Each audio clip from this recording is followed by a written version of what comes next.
Hi, everybody. Welcome to Stratosphere Lounge. I'm your host, Bill Whittle, and it's good to be here. Its record date is May 19th, 2022. I really thought, as I'm sure many of you my age did, that when I'd be coming in for the Stratosphere Lounge in 2022, I wouldn't be coming up from the parking lot. I'd be coming down from the roof. I would just take my jetpack in. You know, I used to think everybody would have a jetpack, and now I think, you know, I'd like to have a jetpack. It'd be kind of cool. But it better have 100% reliability because there's not a whole lot of failure modes in a jetpack. Yes, I did hit record. And also, I imagine that flying in a jetpack is probably not is great in Southern California, but I imagine in like Minnesota in the winter, it's probably not so much fun.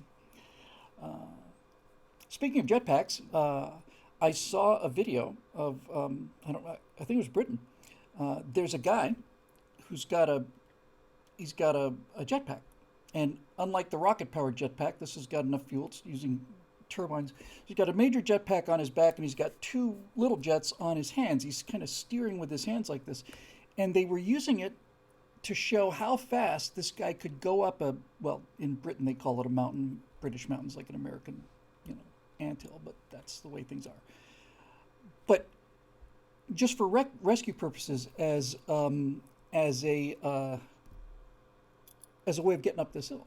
And I think on foot it took something like 35 minutes because you can't get a truck up there. And this guy did it in 2.5. And he just goes flying up the hill. It's awesome. Yeah, and the Brits, 5708 Rivera says there's also footage of Brits taking off from one and going to another. In any event, that's that. Before we hit the record button, for those of you who uncouth enough to not be here for the live show, we rolled the latest version of the animation out, and it's really coming together. I have to have this damn stuff out next week. I just have to. It's going out one way or another.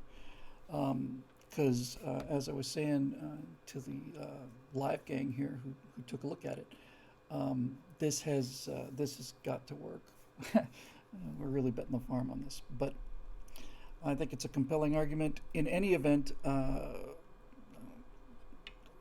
can see the end from where we are. I'm on the final scene. I got everything all synced up. I'm just grabbing footage now, and then from there, we'll get the thing out the door. But I'll tell you what, I showed it a couple episodes ago, and since then I've been able to add a significant amount, and mostly I've been able to do the music edits, and there are a couple of cuts in this thing where I practically cried watching it because I put so much effort into this. And finally get to see it, and it's like, I think this cut will work. Oh, boom! And it's like, that's fantastic. That's fantastic. That looks like a movie. I don't know if I mentioned this on one of the shows or something. I think I might have mentioned it. Maybe I mentioned it last week. There's a editing technique called backing a shot in. So for impact, you want that picture to cut right on the sound, right? You just want to boom like that. Just for those of you who are curious about those kind of things, the way you do that on a nonlinear editing system like Premiere Pro or Avid, I used to work on, and so on, is you lay down the soundtrack, and then you look for the music peak right there, that frame, and then you take the picture right where you want it and put it on there, and then you just roll the back of it in. It doesn't matter where it starts. What matters is, does that cut happen on the beat? When you do that, man, it's absolutely fantastic. I don't know if that is called a smash cut or not, Tiki Rocket. I'll be honest with you, I've heard the term, but it's very, very, very effective when it works, because then there's another one of these, and then ting, cuts to black, and all of a sudden the music gets very ethereal, very elfish, Lord of the Rings kind of thing, and I'm very happy with it. Anyway, we will keep moving on because we're getting pretty close to this thing. And we got some great comments. Scott Ott was extremely generous and put a lot of work into kind of synthesizing the comments from a couple weeks ago. And yeah, so they are smash cuts. Marisha was kind enough to say a smash cut is a technique in film and other moving picture media where one scene abruptly cuts to another for aesthetic, narrative, or emotional purposes. Yes, so smash cuts. There's two of them at least. And the music is really working. And I I'm just, it looks like a movie. It took me 6 or 7 months to do version one, which is 2 seconds under 6 minutes long, 5:58. So that took me 6 months. This new stuff, the whole first part is, uh, I want to say it's, I don't know. The finished product's going to be 14 minutes long. So I did 8, 9 minutes of new stuff in 6 weeks instead of 6 months. So we're moving much, much, much faster. Um, Bart wants to know if you can get an order of smash cuts with gravy. Absolutely, I will serve those right up. And you know what? I'm going to put the plate down right on that beat. Um, and GK Masters said, if you ever do a filmmaking masterclass, Bill, I'd sign up. Thank you, GK. I've been thinking an awful lot about what I want to do with this second channel, which I will open as soon as I get this thing out the door. And I think I want to concentrate on filmmaking, movie making. There are guys who are doing great reviews of films and stuff. Doomcock, obviously, Critical Drinker, and I found a new guy. I've forgotten his name now, but he's and well, anyway, a bunch of them. And I don't want to try to compete with those guys because their critiques are fantastic. But no one is talking about how to do things the right way. I mean, occasionally, Critical Drinker will say, Critical Drinker fixes this or fixes that, and he does a real good job because he's a fine writer. But I really think that the second channel is going to be completely dedicated to making movies and essentially making movies in Unreal 5. And Unreal 5 is just an order of magnitude better than 4. It's astonishing. And so it's not just going to be the technical stuff on how do you make movies in Unreal. It's also going to be what makes good writing. What makes good writing. And the nice thing about this little puppet show with this animation, because that's what I always look at it as. It's like a little puppet show. And a couple years ago, the quality was good enough for me to think, okay, I don't want to do stylized stuff, and I don't want to do computer animation stuff. I want it to look real, and it gets more real every day. But in addition to being able to actually show here's how you, I'll give you a quick example. Virtually everything in this animation that I'm just wrapping up now is stock animation, and I've got, I don't know, 30 of them from Unreal Marketplace. So some of them will be, sword and shield fighting, and some of them will be 2-axis fighting, and some of them will be guys walking, and some of them just interaction, and so on. And you have to put these things together. But just to give you an example, if you want a character to walk across the floor in Unreal or in any other 3D thing, you got basically 2 ways to do it. The easy way, in most situations, is to use something called root motion, where the animation will show the character walking, and as the character's legs are moving, the actual center, the root of the character, is moving along the floor as well. So it's perfect. The steps perfectly match, perfectly. And if you speed the animation up, he'll walk faster and he'll move faster. So that's great. But that's a bitch when it comes to doing things like walking down hills or going around trees really hard.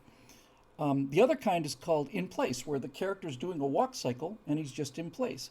You can make that work by starting him over here and pick a number of frames, let's say 300 frames, moving him over there. And so even though the motion is not tied into the animation, it looks good. But since they're not locked together, if you don't do this exactly right, you're going to get 2 different things. You're either going to get slipping or you're going to get skiing. Slipping is where the feet are moving faster than the character's moving across the floor. Skiing is where the feet are moving more slowly than when the character's moving across the floor. If your character is slipping, that means he's not working far enough. Go back to your opening and point and physically move it away in space. If he's skating, on the other hand, he's moving too fast, so you got to move it in the other direction. These are the kind of things that are useful. But mostly I want to talk about writing and script writing and stuff. I would love to start, I think I think if I were to start tomorrow, I would start with Crimson Tide. I would start with making jargon work. But I'm going to do things like, I mean, I've given some fair thought to what the tutorials would look like for the Unreal stuff, and the first one is keyframes. You can't understand anything unless you know how keyframes work. So I'll just go back and forth between the here's how you do it in Unreal, and then okay, so now you know how to get a guy to walk across a floor. Now what are you going to do with him? So yeah, I think it's going to be fun. I also want to do I do want to do not like individual reviews, but I do want to do things like, how you killed how do you kill Star Trek? How do you kill Star Wars? I don't know Film Courage. Marisha sounds like it might be good. How do you kill them? You know, and they're dead and gone. What I'm very, very, very, very interested in the it's not, and there's a political cause behind this and there's a money cause behind this, but basically the last three Star Wars movies are just a remake of the first three. I mean, they're just a one for one remake, and then now we've got the Strange New Worlds thing, which is essentially a 1-to-1 remake of the original series, and they're not adding anything new. The three J.J. Abrams Star Trek movies, like got Kirk and Spock and McCoy and everything. How about coming up with something new? Hollywood is just going over and over and over and over and over the stuff that worked. And in the case of Trek, it worked, what, 55 years ago, something like that? And every time they try to do it again, it gets worse and worse and worse. They don't have the talent to do anything new. They certainly don't have the science background. They don't have the writing background. And that's why they just keep doing this kind of, stolen valor. We're going to call this new guy Captain Kirk because everybody likes Captain Kirk. You like Captain Kirk because Captain Kirk, over, 72, 78 episodes of the original series, was a character. And everybody got to like it. If Abrams, somebody, Rivera says, fourth Star Trek's in the works with Abrams. If it's Abrams, it's going to fail. And Abrams and people like Abrams are the problem. What's the name of the showrunner on these new Trek things? It's not Schwartzman, is it? Something like that. They're the problem. J.J. Abrams is not a great filmmaker. J.J. Abrams is a great visual artist, but he's not a filmmaker. I'll give you just two examples, right? Just for fun. I didn't see the first episode of Strange New Worlds. I fast forwarded through it. It's on YouTube. Kurtzman and Goldsman, yeah, they're both horrid. And when you see them interviewed, these guys are like, these gamma males sitting around, in between sips of the soy, talking about James T. Kirk and the adventures of the Starship Enterprise. It's like, you guys don't have the faintest idea. This was something I was thinking about. So Kurtzman and Goldsman are these two kind of, they look like graphic designers. And Soy Trek, exactly. They look like graphic designers, and they don't have the faintest idea what this is about, at all. Compare that with Gene Roddenberry, who was the winner of the Distinguished Flying Cross.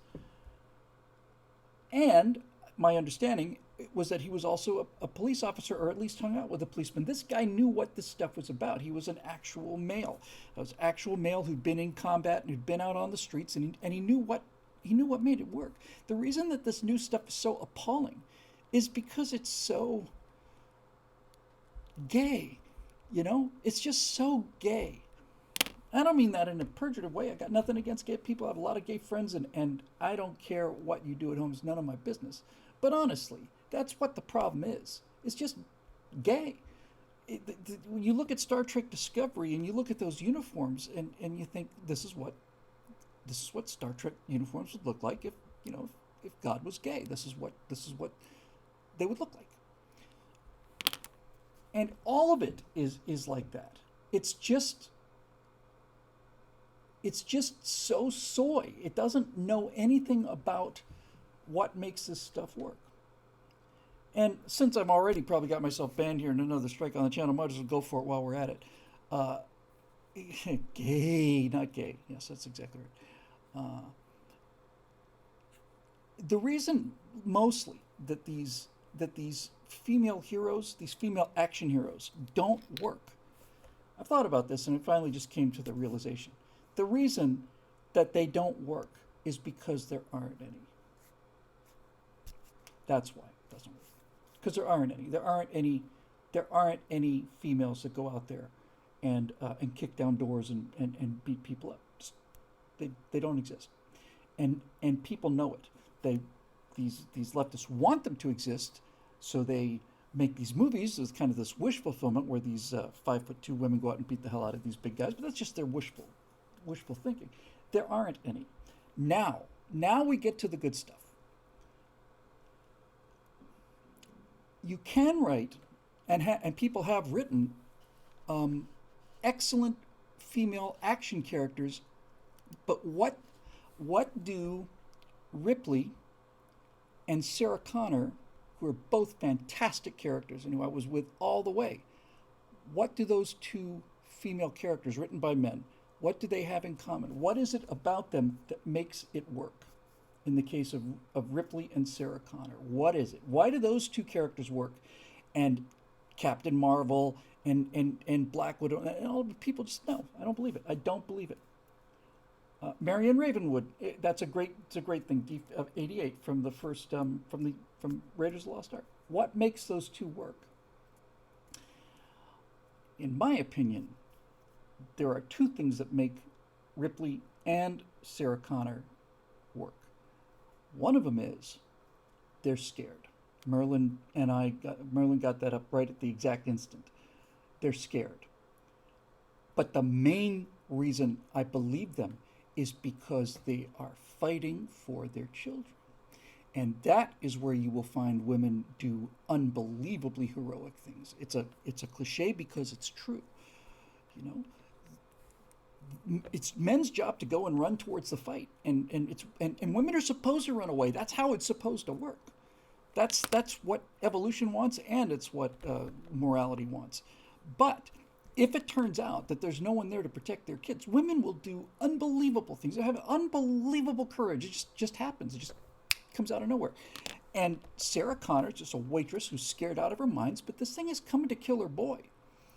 And Ripley is scared out of her wits on the first Alien movie. She just wants to get off the ship, and she's the last one, so she has to do this. She goes back for the cat. A lot of people say, "Don't forget the cat." She goes back for the cat, but in the second one, in Aliens,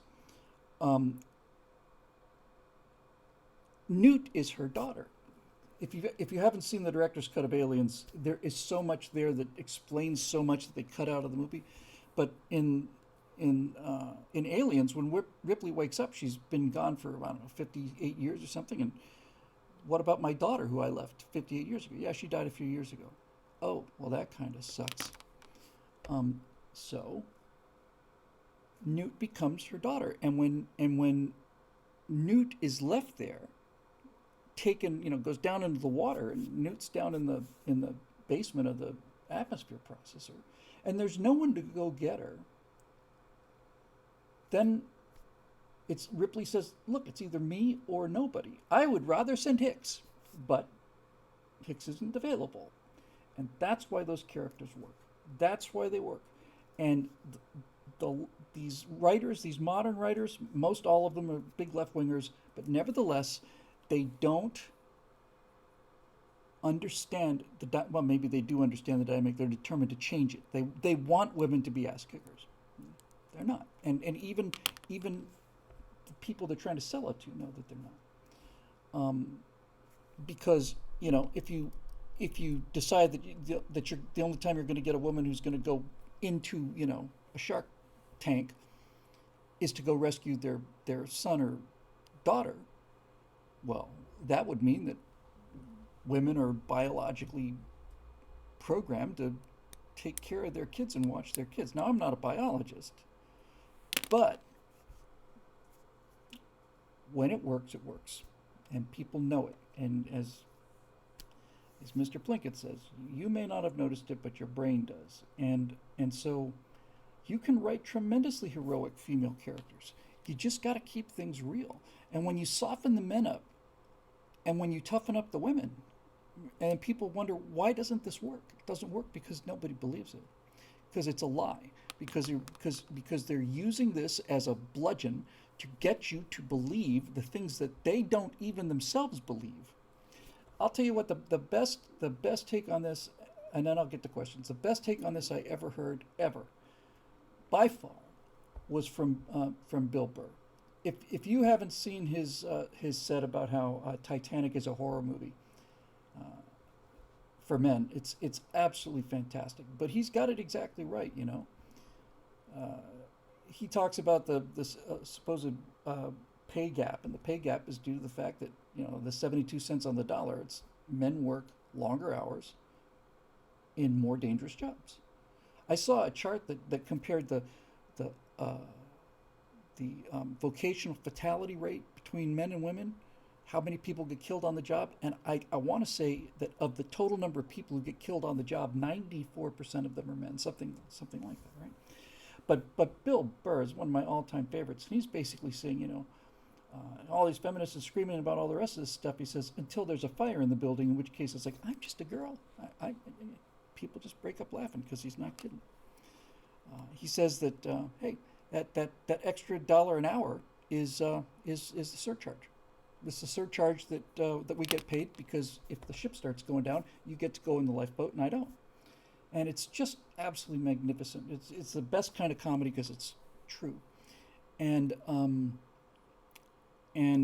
yeah, and I think that's it. You know, people. The reason that the left is so self-destructive is because they are destroying the things that work, that are based on biology, and they're not replacing them with anything because it doesn't work. And the people who they're selling it to know it doesn't work. You ask these young feministas about, you know, these guys who are with you out on the picket lines talking about women's rights. You anxious to date those guys? No, they want nothing to do with them. Why? Because they're weak and lame. And gay, G-H-E-Y. That's the word. Gay. So somebody could write better female characters. I can write a much better female character, and that's because they're going to behave like women, and they're going to do courageous things because they have to. And placing them into a position to do that is important. But all of this stuff to say that the main thing is that I use the word gay. Obviously, the word I should have used is effeminate. That's the word I was really looking for. You look at the showrunners for the new Star Trek, and these are like the most effeminate males that are out there, and you can't have big gay Al gay. Yeah, you can't do it. They don't have any understanding of what makes male heroism work, and Gene Roddenberry did. By the way, I don't. I try to restrain the name dropping, at least to some kind of tolerable degree. But a couple of, maybe a month ago now, there was kind of a sort of a farewell sort of meeting for an organization that may or may not have existed. What the hell is called Friends of It. And I got a chance to meet somebody who had not been there when I was running most of these meetings or hosting. You know, I think I did most of them. Plurality of them anyway, and the person who was there was Jason Patrick, right? Sure, I don't get this wrong because that would make me a triple idiot. I'm virtually positive that's the name.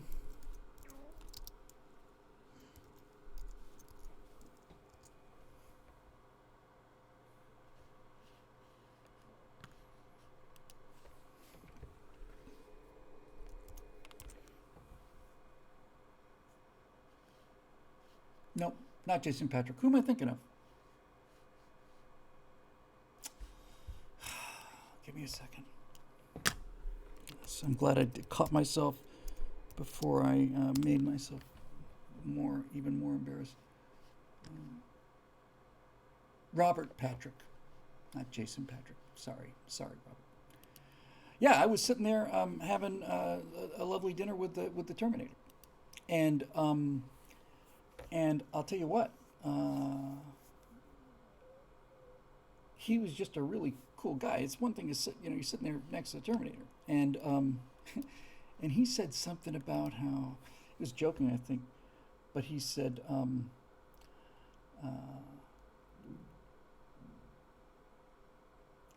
Somebody said something made him laugh, and the person said, "Oh, why do you know? I just made the T1000 laugh," and he says, and Robert Patrick says, "Yeah, I'm a real emotional guy actually.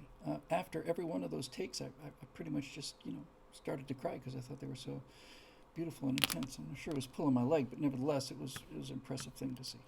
But that's when movies used to be watchable, and they just keep. They're so incapable of writing anything new. They're just so lazy and so untalented, and they just keep trying to hack another version of this out.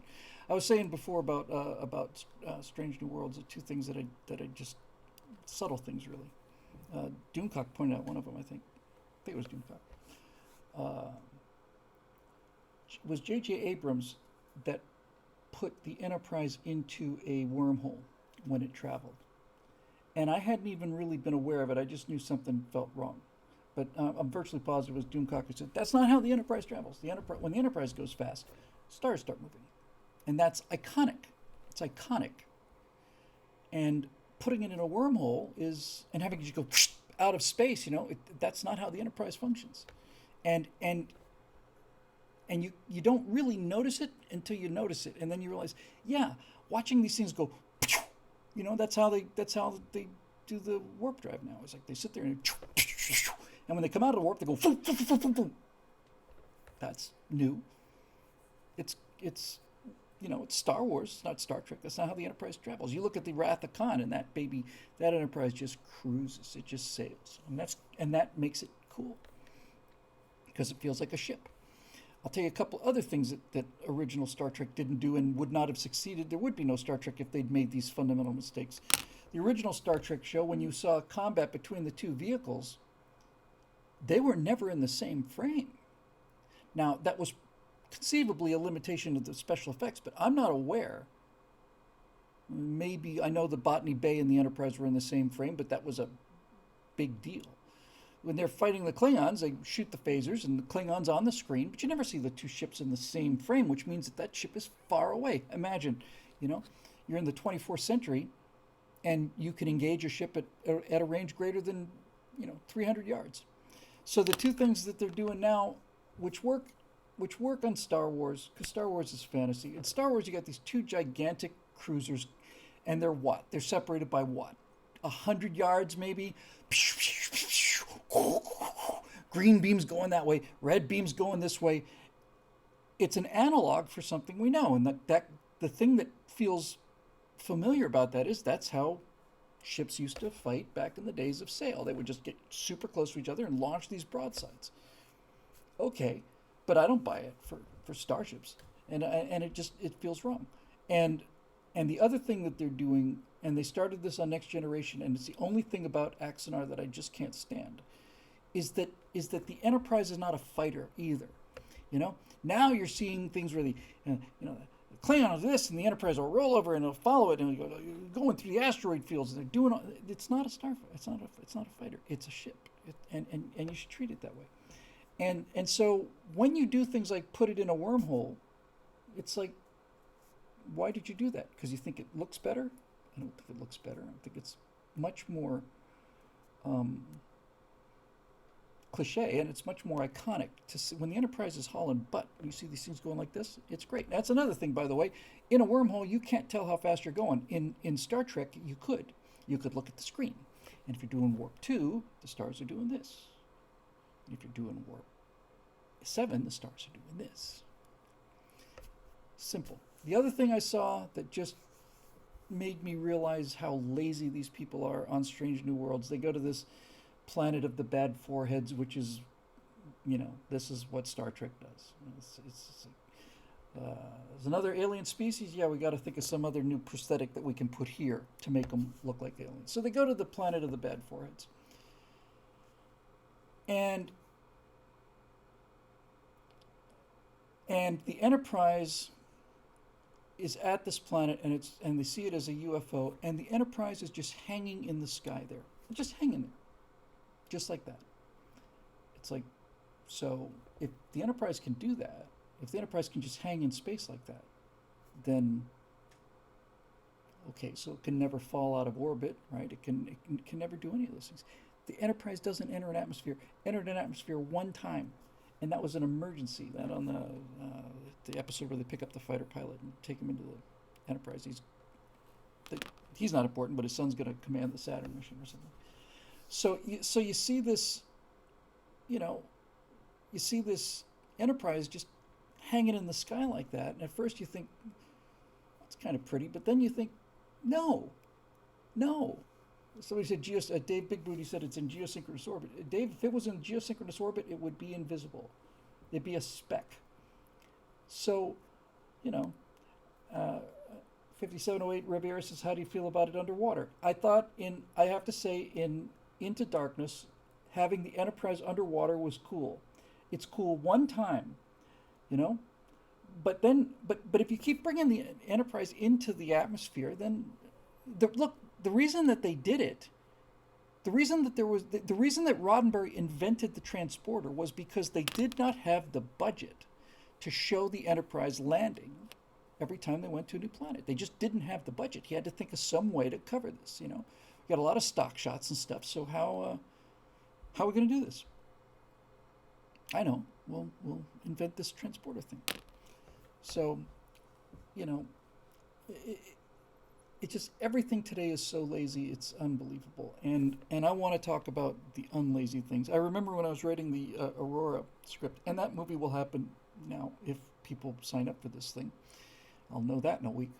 But if they do, that Aurora movie that I wrote back in 2007, it's easy to do now.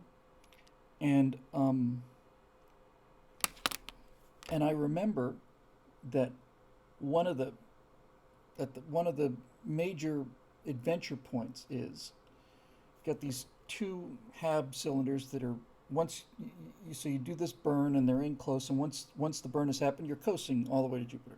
So they just kind of start the thing rotating, and they just sort of let these things go out, because the further away from the axis, the not only the stronger the gravity, but the lower the gravity gradient is, the better. It's just better.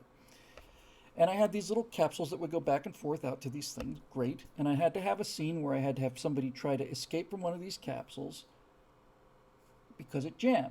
And that gave me all of these super cool visuals of these gigantic, enormous HAB things swinging around. And it's great. It's a great adventure scene. But I had to find a way. This took me days, maybe weeks. I had to find a believable reason for why that capsule would fail, and then I had to find a believable reason why the backup would fail, and that took me weeks, if not months, to figure that out, because otherwise isn't that convenient, and that's all movies are now. It's all Star Wars is. It's all, isn't that convenient? Yeah, but they happen to be in the same bar as these other people they've been looking for across the galaxy, just sitting there at the bar, same planet, same time. Yep. Okay, there you go. So there you go.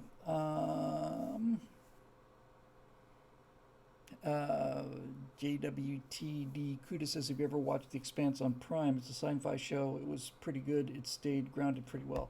I did. I watched every episode of The Expanse, and I really tried to like it, but I never really did.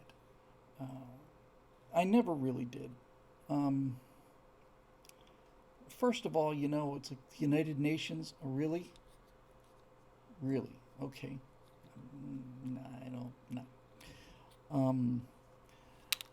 And the Beltas, that whole thing, the oppressed poor kind of, it's like, come on, I actually thought that that it was an interesting concept in that regard.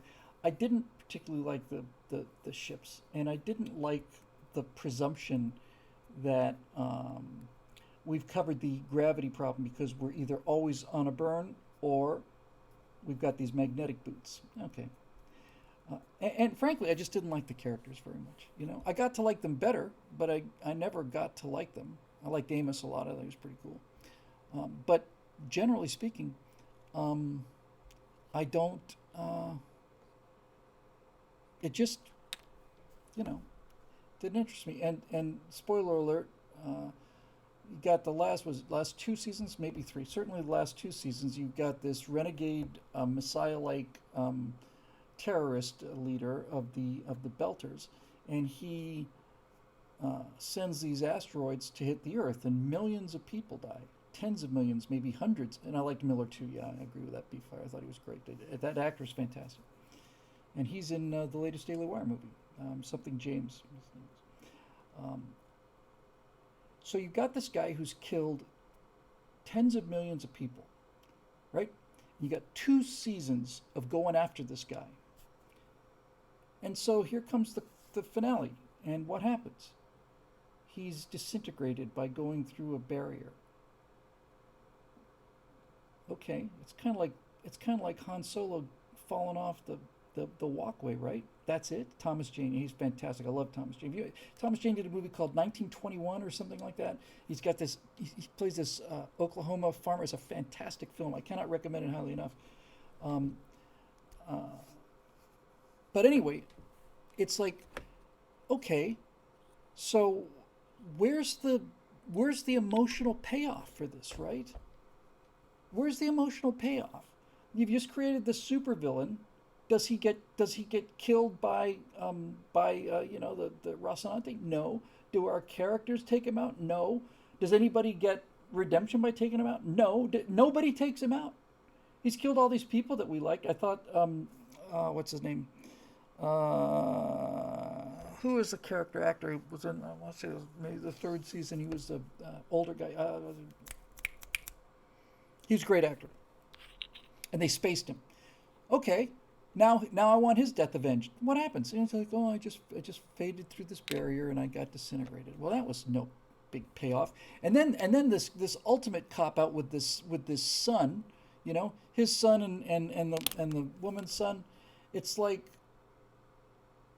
this guy is the primary accessory to the death of 100 million people or more. And what do they do with him?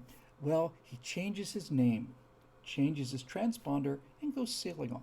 Does he pay a price? Nope. I don't care. Yeah, we'll get to questions when I feel like. I don't care. No, I don't care. Elements of it were okay. I liked. Gosh, this is a reflection on how memorable the characters were. So there's the female Marine. She was not bad. It was still a little okay. But what was the drummer and another D word? But the woman who played she eventually became the Belter thing, a real severe looking woman. She was great, I have to say. She was really good. Naomi killed Marcos. Did she? I don't think she did. I thought he just went into the bubble. And by the way, once the show had the bubble, I thought, okay, I don't know. It just never really hit with me. I did like oh,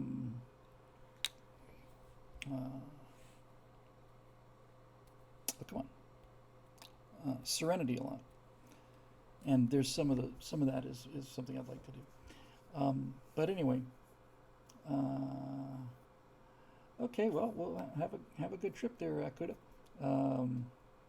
Thank you, I appreciate it. It's great to know that you're one false comment away. I know you're joking, but thanks for playing along. Oh, so she set the bomb that caused the portal. Okay, well, all right. there were no memorable lines. Astronaut, no, sorry, Dave Big Booty says, "No more running. I aim to misbehave." Yeah, now that's writing, man. That's writing, and hey, if I'm going to kill you, you're going to be awake, you're going to be facing me, and you're going to be armed, something like that. That's writing. That's actually cool. And then my friend Adam Baldwin is that. He's just kicking ass in that thing. He's fantastic. He's a great. Those are great characters, and and it's a well written show. And I just didn't think The Expanse really was. So anyway, enough of this. Onward. I'm going to start with BillWhittle.com because I shorted that last time, and that's not something I particularly like doing. And if we have any time left over, haha, we'll take a look at the Facebook thing here. So we got.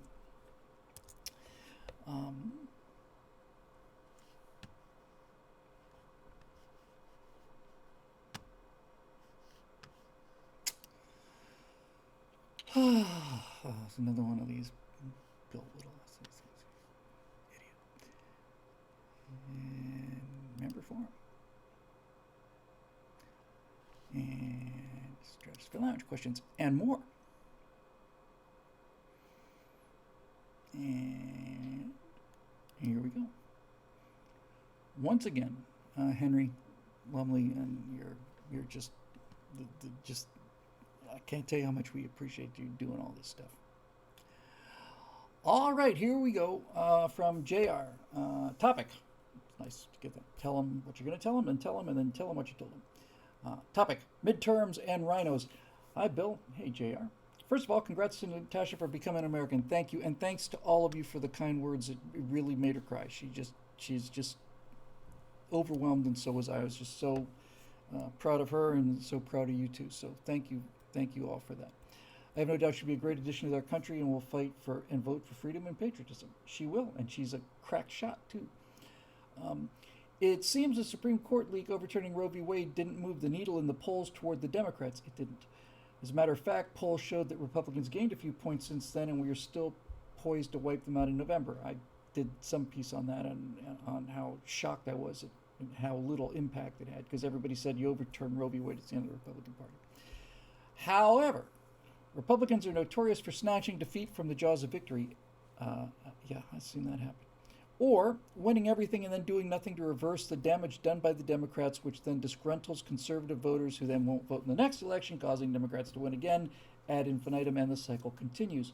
Also, the Washington GOP seems to always foolishly compromise and cross partisan lines with the angry Democrats and pass slightly less sucky bills and laws that screw us over. How can the people make it clear to Republicans in Washington that we aren't kidding around this time? It's not merely enough that we win control. We need to reverse the damage done by these commies. Amen. Not only that, we need to impeach Biden as many times as possible to make it clear that two can play at this game. I agree. I think 7 impeachments seems about right. What can people do to make it clear to Republicans in Congress that they must do what we sent them there to do? No compromises with Democrats, no co-sponsoring bills with Democrats, no standing by and doing nothing. We cut the Democrats out of everything, and we just reverse this Marxist nightmare. How can we do this? I feel the rhinos have stranglehold on the GOP. They might as well be Democrats. The only thing worse than a Democrat is a Republican you can't count on. Amen to that too, brother. What do you think? How can we change this terrible cycle? God bless, Joe Roth from Hudson Valley, New York. Thank you, Joe. So yes, spot on. Agree with every single one of those things you said. I think you got everything just exactly right. That's the problem. We have a two-part problem in this country. One of them is winning elections, and then the other one is having the politicians that we sent to do the things that we thought we were getting them to do to actually do it. It starts off, JR, I think, with a realization that our A-team is in business. All the best conservative minds either go into business or the military or something like that. Their A-team goes into politics. But there's a much bigger problem, and that is a structural problem. Ideally, Republicans would go to Washington in order to make government smaller and to reduce their own power. That's not how politicians are wired. And so the people who want to become politicians in the Democratic Party, at least there's no conflict. Yeah, we're going to go and get elected and spend as much money as we can. It's very, very, very difficult to find people who the the Democrats, the left, has intentionally made running for office unbearable. You watch what happened to Brett Kavanaugh or whatever, and they've made it intentionally unbearable so that no decent person would ever think about putting himself or his family through that. And so you're at another disadvantage, right? Um, you got people that love their families, and frankly, when you're talking about conservatives, you got people with better things to do. Um, so you have to find either somebody that doesn't want to be there and is going to step up, like my friend Gary Rabine up in Illinois is running for governor. He'd make a fine governor. He doesn't want to be governor. He just wants to live in a well-governed state. And so, he's fantastic. Um, and so you're stuck with, well, so what? Just for the sake of the argument, you got 425 members of the House of Representatives. So let's say 210 there and 50 senators. You're talking about pushing 300 politicians on the federal level, right? 250 politicians. And of the 250 Republican politicians, in very, very round numbers, dividing them in half, right? Of that 250, five of them are there for openly correct ideological reasons. And you can count them on a hand. And many of them are not there anymore because politics isn't their life. Trey Gowdy's not in Congress anymore. And when I heard he wasn't coming back, I thought, what? He's got other things to do. And that guy fought for the Constitution. And Ted Cruz has been a solid, consistent champion of liberty and so on. And right now, I have to tell you, I think the best hope in terms of answering your question, what can we do differently next time? I personally think that the best hope out there is DeSantis. And I'm not talking even about DeSantis as a candidate, because even if he were to run for president, get elected, that's still one guy. But the thing about DeSantis that I find so encouraging is that DeSantis goes into open warfare with these people. He doesn't start it, but when he gets hit, he hits back, and he is providing evidence that not only does fighting back against the left not destroy you, on the contrary, the more you fight back, the stronger you become, and the more likely you are to get reelected. So I'm hoping that some percentage of the weasels will say, well, look at DeSantis. He's called these people out, and his numbers just keep going up. And Disney basically said, hey, screw the entire world. We've got the secret agenda, and here we are in a secret meeting to talk about how we're going to put all of this stuff into this children's programming. Ha ha ha ha ha, and it leaks, and then DeSantis says, oh, so that's what's going on. Okay, these aren't junior staffers. This is company policy. Okay, well, if you want to inflict those values, those political values, on your entertainment, then we're not going to treat you as entertainment anymore. We're certainly not going to treat you as pro-family or pro-American entertainment. We are going to treat you as a hostile political organization, which is what you are. And all of these benefits that you've had, which are a result of the residual love for Disney, we're going to take them away. They lost, last I heard, $50 billion in value. And I did see a number that said that in the space of 1 year, Disney went from something like 72% approval to 35% approval. That is crazy. Dave Big Booty pointed out something that I was just about to say. They just had a list of the top 10 theme parks in the country. Disneyland and Disney World are not in the top 10. They used to be 1 and 2. These are consequences. So, I argued on the virtue signal twice, as it turned out, that there may be a question about this coming up, but if there is, consider it answered. $63 billion. I knew it must have been more than 50. Thank you, Coffee Shinato. $63 billion. That's a significant chunk of change. They're going to miss $63 billion. So, okay, you want to play ball? You want to do your politics? Then we'll treat you like a political entity. Now, when I did the 2 virtue signals a couple hours ago with Zoe, Yeah, Ian Little says, imagine what Walt would think about the course of Disney today. I actually genuinely think if Walt Disney could see what Disney's become, he simply wouldn't have been, he just would have just walked away from it. But on this virtue signal, the first one I did, I said, if the country and the culture are a living thing, and they are, then in my opinion, what just happened is an indication that we can take the patient off of the critical list and move them to the serious. That the American experiment is no longer in critical condition. Now it's just in serious condition. Lots of stuff can still go wrong. You're in big trouble. You're not out of the woods by any means. But when the Ministry of Truth fell apart because of mockery, that was an enormous milestone. When the Department of Homeland Security Office, of the Office of Disinformation, when that simply was laughed out of existence, that was absolutely monumental. It's monumental. It's soft landing monumental. We didn't have to sue it out of existence. We didn't have to we didn't have to go look into the bottom of the lake for where our weapons were before they were knocked overboard by accident, that terrible boating accident. We didn't have to do any of that stuff. That there was enough fundamental strength left in the country to laugh this miserable, oppressive, totalitarian idea out the door. It just plain, it's gone. It's on hold. It's done. We'll never see it again. It's an embarrassment. It drove their numbers down. If people were buying this stuff, it would be time to pack up, but they're not. And what's happening on a daily basis is more and more and more Americans are starting to know what all of us have known for decades, and that is that these people, they're starting to learn what they really are about rather than what they say they're about. I was talking with Zoe about this, and he said, well, I'm worried about, them coming back with this argument, that argument. I said, but so the Democrats have the best advertising and marketing department in the history of politics, but they don't have a product. They're just a sales force with no product. They're tremendous marketers and advertisers, but they've got no product, and people are beginning to realize that. So, now you've got that whole dynamic going on. You really have to be missing the point.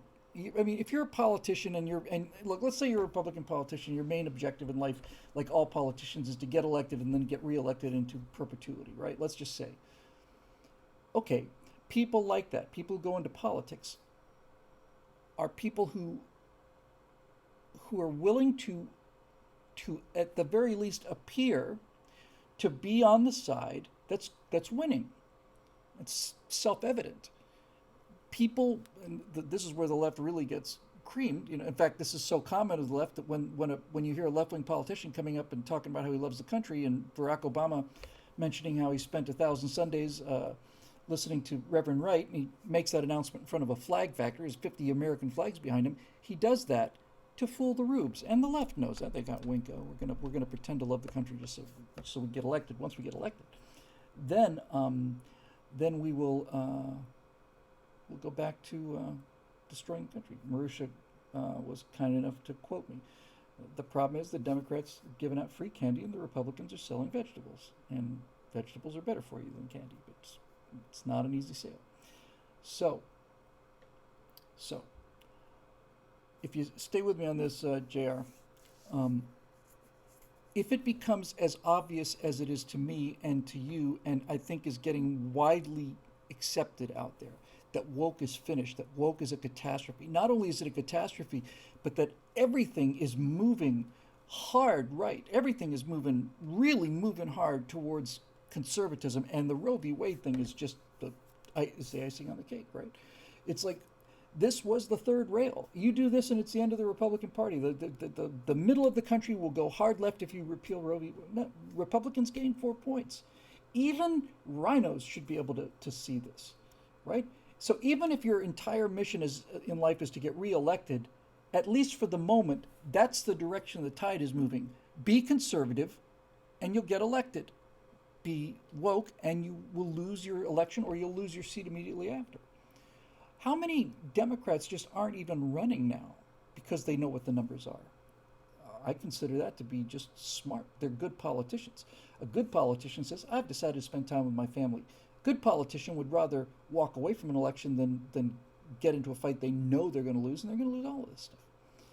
So, so the question is, Joe, is will the actions of guys like DeSantis standing up and hitting back hard and watching his numbers go up, watching the whole country move to the right, will that be visible enough to Republican politicians for them to realize that it's in their own personal self-interest as weaselly politicians to go with the conservative ideas?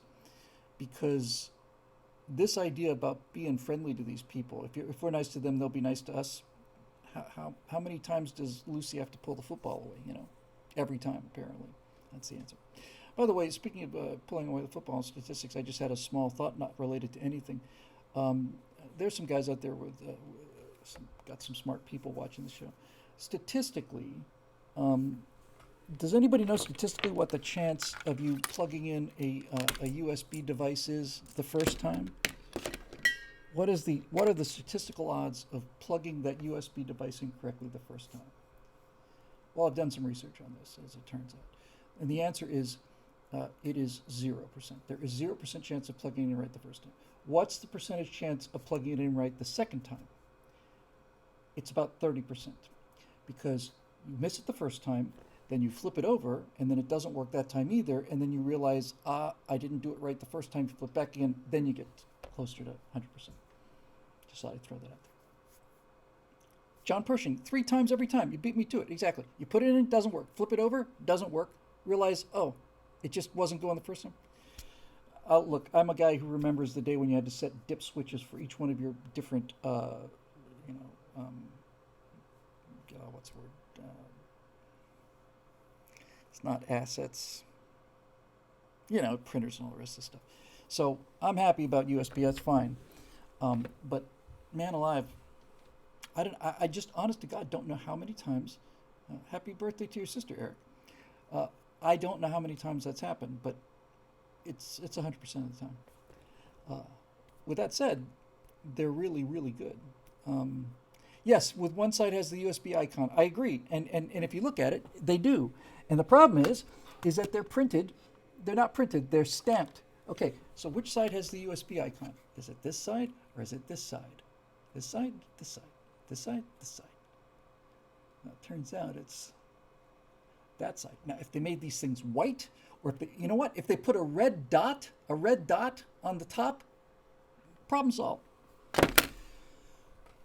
These are first world problems. Anyway, JR, hope that helped, because I think things are going really remarkably well. Even though we're lying in the intensive care unit with tubes and coming out of our bodies and going into them, and I'm not going to specify how many tubes, but it's a bunch. So I'm not saying, hey, everything's copacetic. I'm just saying what I said to Zoe earlier on the show was, Zoe said, well, there's so much damage. I said, agreed, but you can't start repairing the damage until you stop causing it. You can't start recovering until you stop getting sick. I think the fever is broken. I really do. Tiki Rocket says, is that a Vincero watch, Bill? No, it is not. It is a Swatch watch, which I've had for these nearly 20 years. I love it. I love it because it's thin, and nowadays you can't find a thin watch with a magnificent, manly, steely-eyed male look to it. Nowadays you have to strap a brick onto your wrist. So yeah, and Rouge is right. First step of getting out of the hole is stop digging the hole, and I really get the feeling that's what we've done. So moving on. Furball 321, new Forumite. Hello, Furball. Glad to have you here. Just a thought, guys. Maybe just post one question till the day of the cast to give others a chance to get their questions answered on the week they post it. Also, consider asking a question instead of posting a dissertation. I'll delete this post before the cast. Maybe I didn't refresh the page, but in any event, Furball, thank you for that. That's a damn fine idea. The shorter the questions are, the more I can get to them, but that's not really the question asker's fault. That's mostly me just doing my typical nonsensical muttering. Oh, hey, Fiery Wacko has a question. What kept me from flying professionally? I did a podcast yesterday, King Dolphin podcast on flying. So they asked me to come on and talk as a pilot. Uh, and one of the questions they asked was what stopped. There were started out with just two guests and the host Ray, and then there was ended up being five of us, so Ray and four guests. And the question was, I keep getting this error from join Spectrum free trial. No, don't. Okay, and then it comes back again an hour later. I don't have the link. I don't have it. I don't know what it is. It's King Dolphin, and I don't even know if it's up yet. But in any event, it's just King Dolphin. But Fiery Wacko said, how come you didn't answer that? Well, everybody else answered it, and to be perfectly honest with you, they said, we'll just kind of go around the circle and just, everybody take a shot at it. And I was doing way too much of the talking anyway. I mean, I could have jumped in there, but he just kept moving, and I was already monopolizing the conversation. Although, to be fair, I was really, these guys are great pilots. They're professional. One of them is professional pilots. They're all great pilots. Pilots are utterly fantastic people, especially if you see the latest Moving Back to America, Thinking on Your Feet. I talk about what it takes to be an airline transport pilot and compare that to the clowns that are running the country.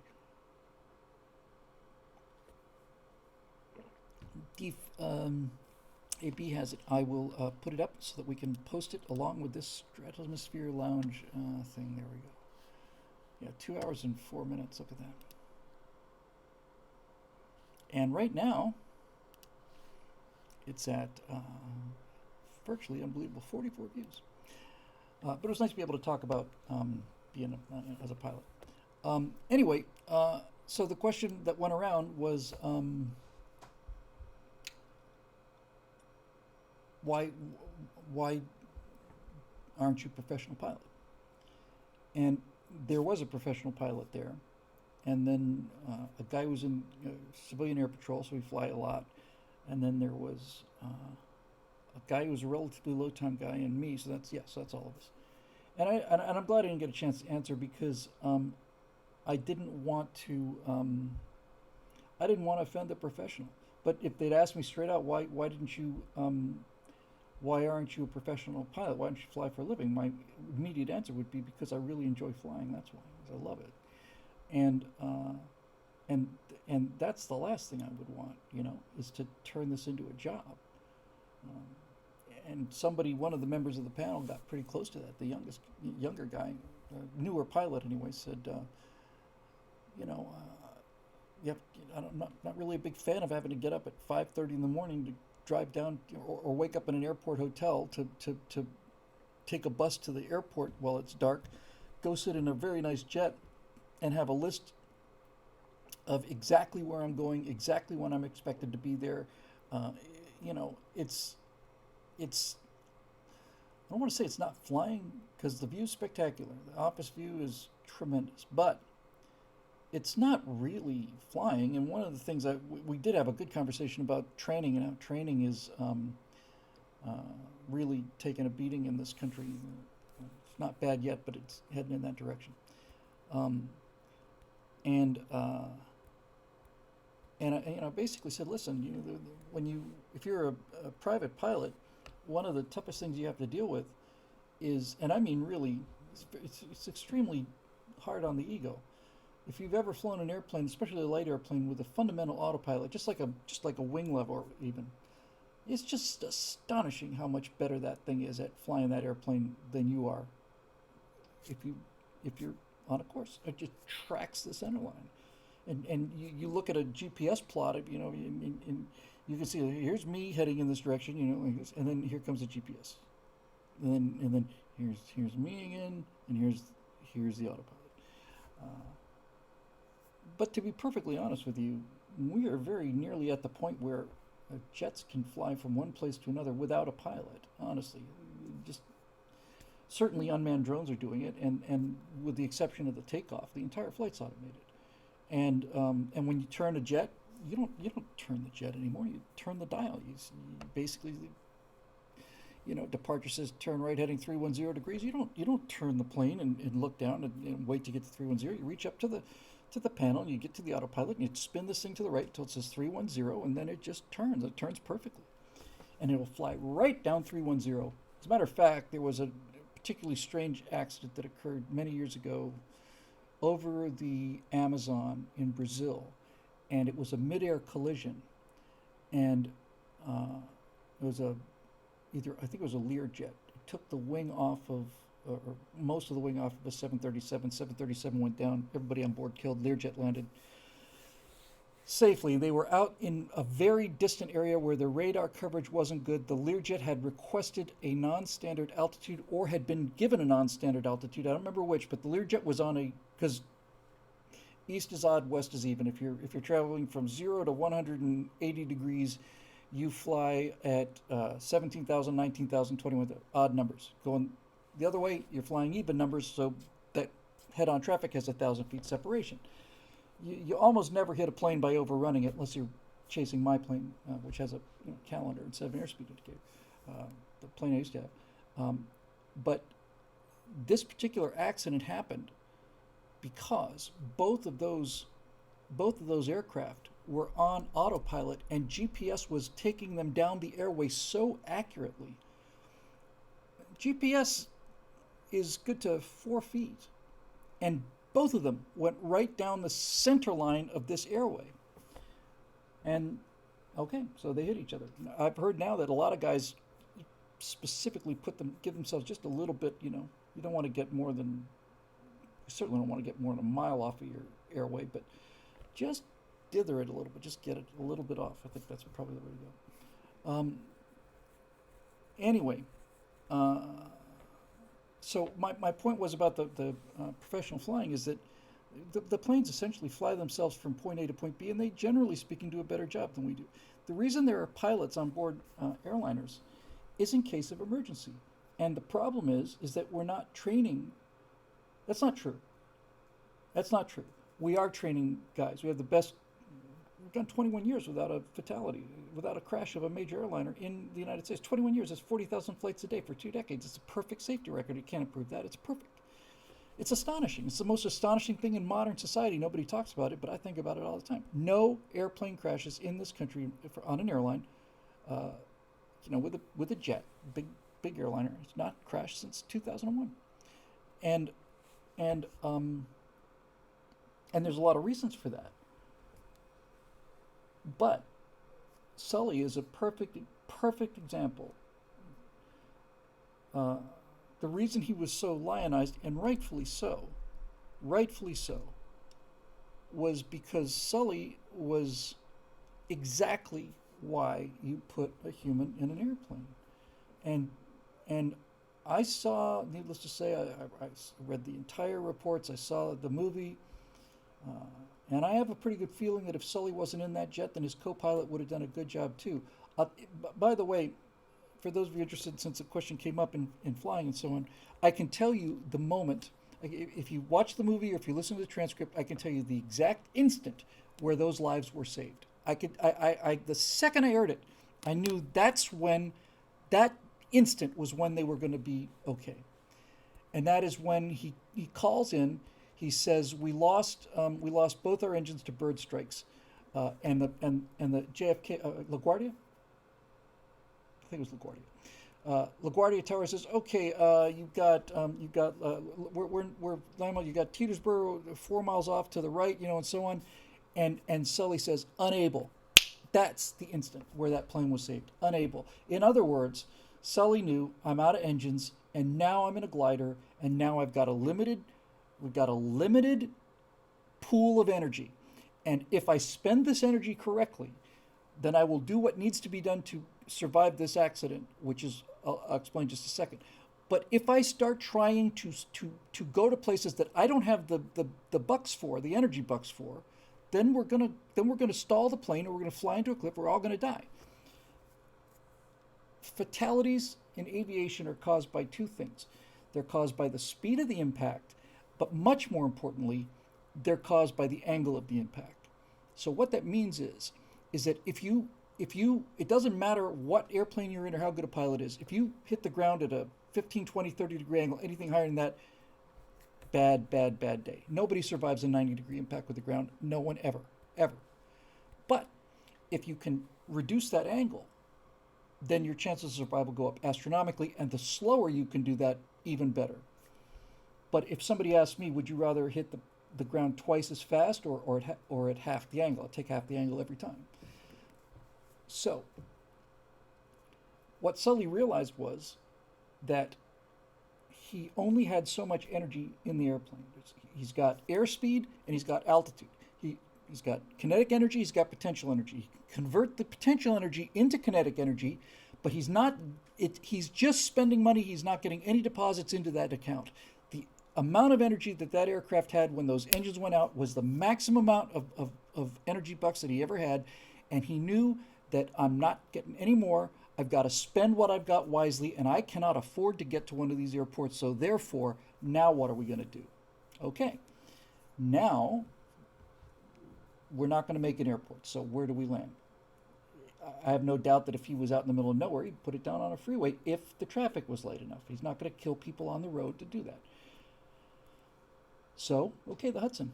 And the reason that everybody got out of that was because the airplane was, even though the airplane was out of power, it was under control. In fact, it was not just under control, it was under fingertip control. It was absolutely featherlight control. So that meant that Sully kept his speed up enough so that he was always flying an airplane and never a passenger on a couple 1,000 pounds of aluminum and steel heading down. And since he kept his airspeed high enough, he could control that impact angle. And furthermore, he was such a good pilot. And fortunately with the Hudson, you've got what is essentially a real long runway. So what Sully was able to do was he was able to say, we're going to make this angle as shallow as possible. Yep, we got it. Yes. Okay, now that we got the super shallow angle, let's just hold her off. And then we're going to get the two cookies. We're going to come in as shallow as possible and at the slowest possible speed.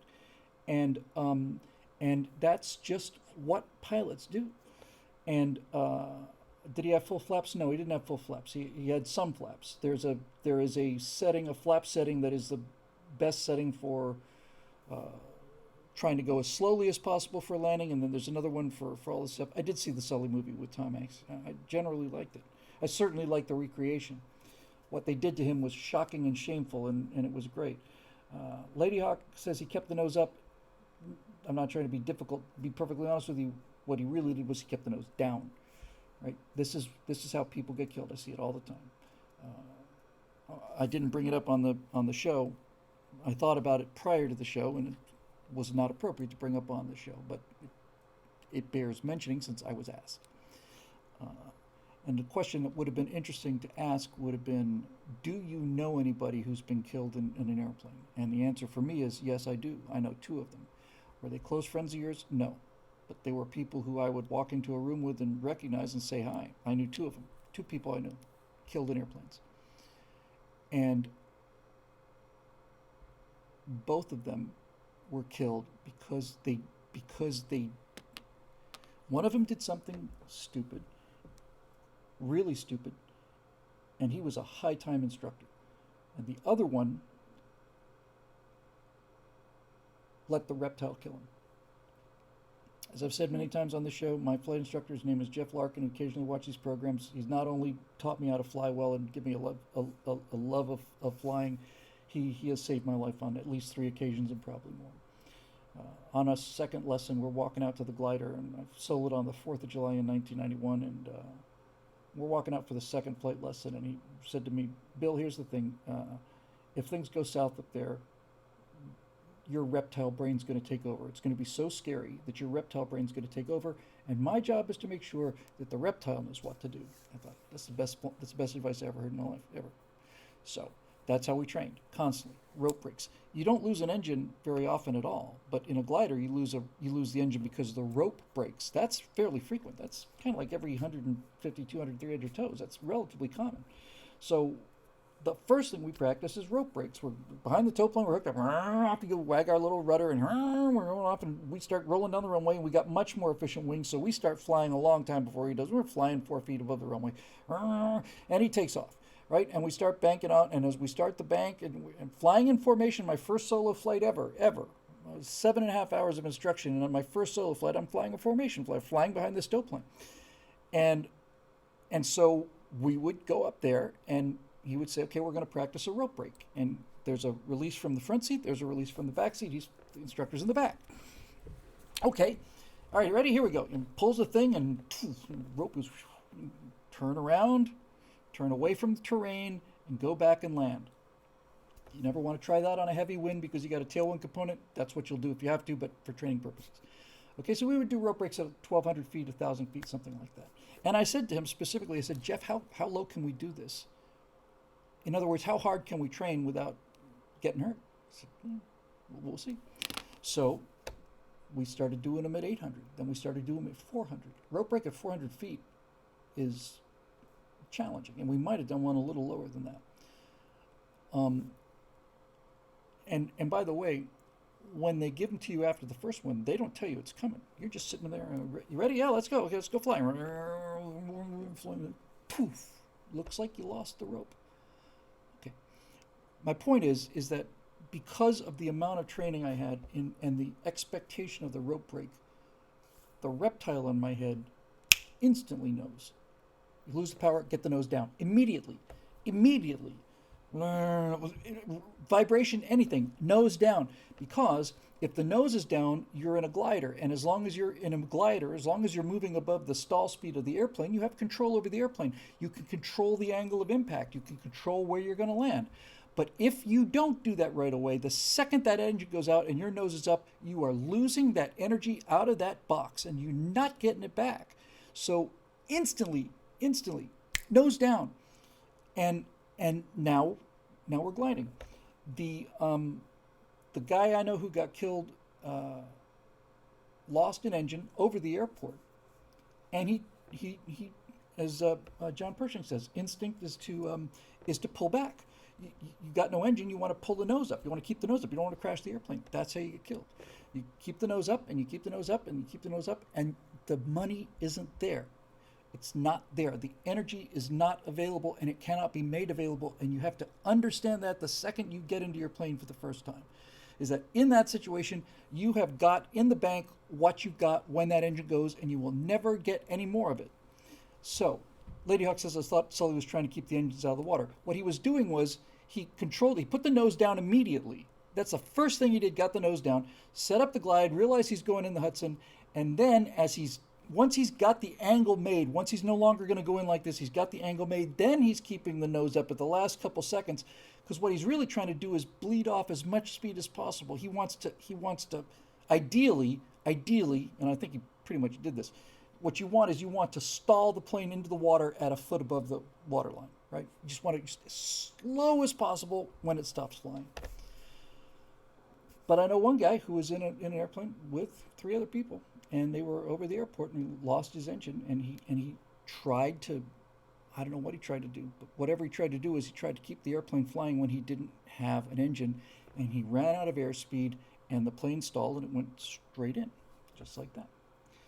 The other guy I know who was killed in a Sky Arrow, which was the kind of plane I was flying at the time, and there were only 2 of them in all of Southern California, so the second this accident happens, it's a report that a Sky Arrow was crashed out of Santa Monica Airport. And it's like, I got a lot of phone calls.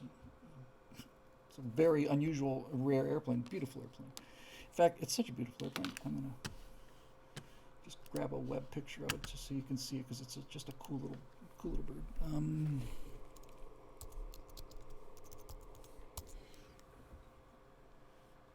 Yeah. Come here, you.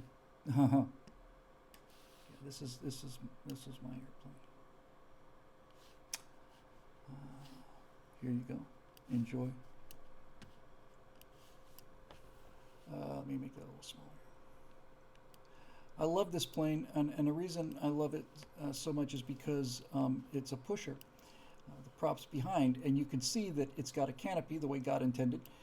You don't sit side by side, you sit fore and aft the way God intended. And it's got a side stick and a throttle. And since you can't see the propeller, you can pretend you're flying a jet. And it is the most forgiving and reliable airplane I've ever flown. And I never once, I have 500 hours in one of these things.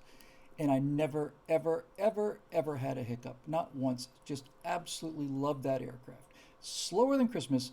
This is the one with the calendar instead of the airspeed indicator. But God, that is fun to fly, and the visibility out of that's insane. Anyway, the other guy I know who got killed was a instructor at Santa Monica Airport. And he was well known instructor. In fact, at his funeral there were a lot of pilots there, lots.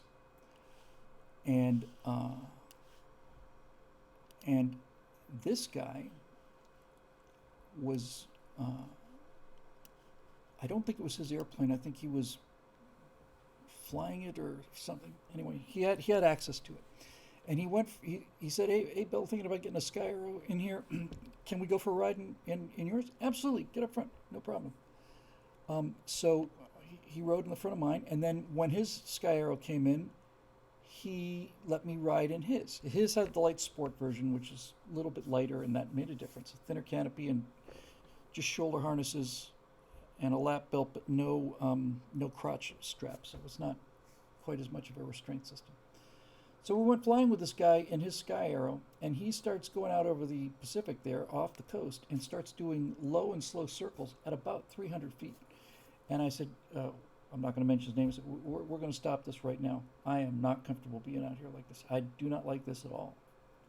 Okay, no problem. You know, no. Mm-mm. We got no energy. We lose an engine out here.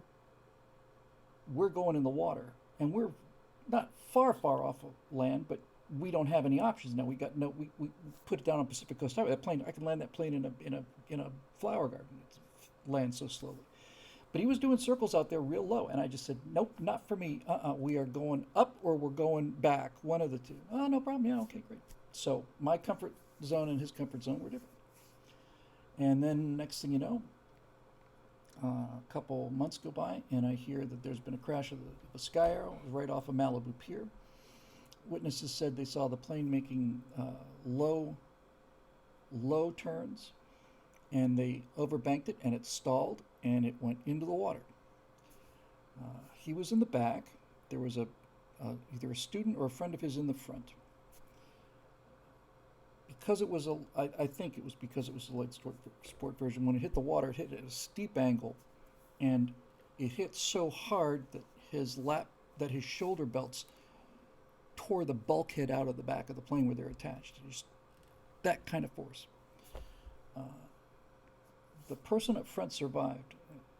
He was in the back seat, and it looked like he was going to make it. He was in the hospital for, I don't know, 2 weeks. It looked like he was getting better, and suddenly he just didn't. And these things, let me just be very, very, very, very clear about what I'm trying to say here, because the words that were about to come out of my mouth without qualification were thoughts like this comfort me. Wasn't comforted by the loss of this guy. It didn't make me happy, and it didn't make me gloat. It made me very sad, and he was a fun guy and a great guy, and I was not pleased about it. But when I heard what actually happened, I remember thinking to myself, well, that's not going to happen to me, because I don't put the plane in that kind of position. They told a story about him at his funeral service, where he would take a student up on the first flight, and he would fly them into a box canyon. They're deadly. A box canyon is where you turn, and it's a canyon. You think, oh, I'm going to fly through the canyon, but the canyon closes out, and it closes out so steeply you can't turn the plane back around again. And so you fly into a wall. And every time it's been an airplane versus the mountain has won 100% of the time. There's no exceptions. The mountain wins every time. And he would take people on their first flight into a box canyon, and then he would show them how to do kind of like a chandelle, like a climbing stall turn to get out of a box canyon. And I remember thinking, first of all, that's a situation you could avoid. But on your first lesson, it's the first thing you do is teach people how to get out of a box canyon. I don't know. I just thought that was just bizarre, really, really bizarre, and dangerous. Okay, that's that's what happened. Um, Everybody makes mistakes. I've made mistakes, and I've done things that looking back on, I certainly wouldn't do now as I got older. Marisha's asked this question a couple times. What would I advise people look for in a flight instructor if they know nothing about planes or the quality of teachers? Let me go to that real quick. This may come as a surprise to you, but it came as a surprise to me. You would think that flight instructors are the most seasoned old timers out there. No. When you get your private license, the next thing you get is your commercial license. And if you want to be a pilot, professional pilot, you have to build up hours before the airline will hire you. And so the first paying job that professional pilots gets almost always is flight instructor. So they're actually this is the first time they've ever been paid to fly is as a flight instructor. That's getting to be more and more common every day. And so my advice would be, first of all, find somebody older. That would just out of the gate. Jeff Larkin was my primary flight instructor, best flight instructor I ever had, best instructor I ever had, and he was about my age. He wasn't much older than me, but he was an exception. And and the strongest advice I can give is, without question, I say this every time. If you're going to learn how to fly starting gliders, just starting gliders, it will save your life, and it will make you a better pilot. You don't have to worry about the engine failing because it fails every time. You don't have to worry about hydraulics. You don't have to worry about electrical system. You don't have to worry about the radio. You don't have to worry about any of this. You just worry about flying the airplane, pitch controls, airspeed, and there is no power. So, anyway, being a glider pilot and having that instruction saved my life on at least 3 occasions and probably more. And so when you hear these kind of accidents, I'm comforted by the fact that these people who are friends of mine, not close friends, but people who are friends of mine, I'm comforted when I read about what killed them, that I can say, well, I wouldn't have done that.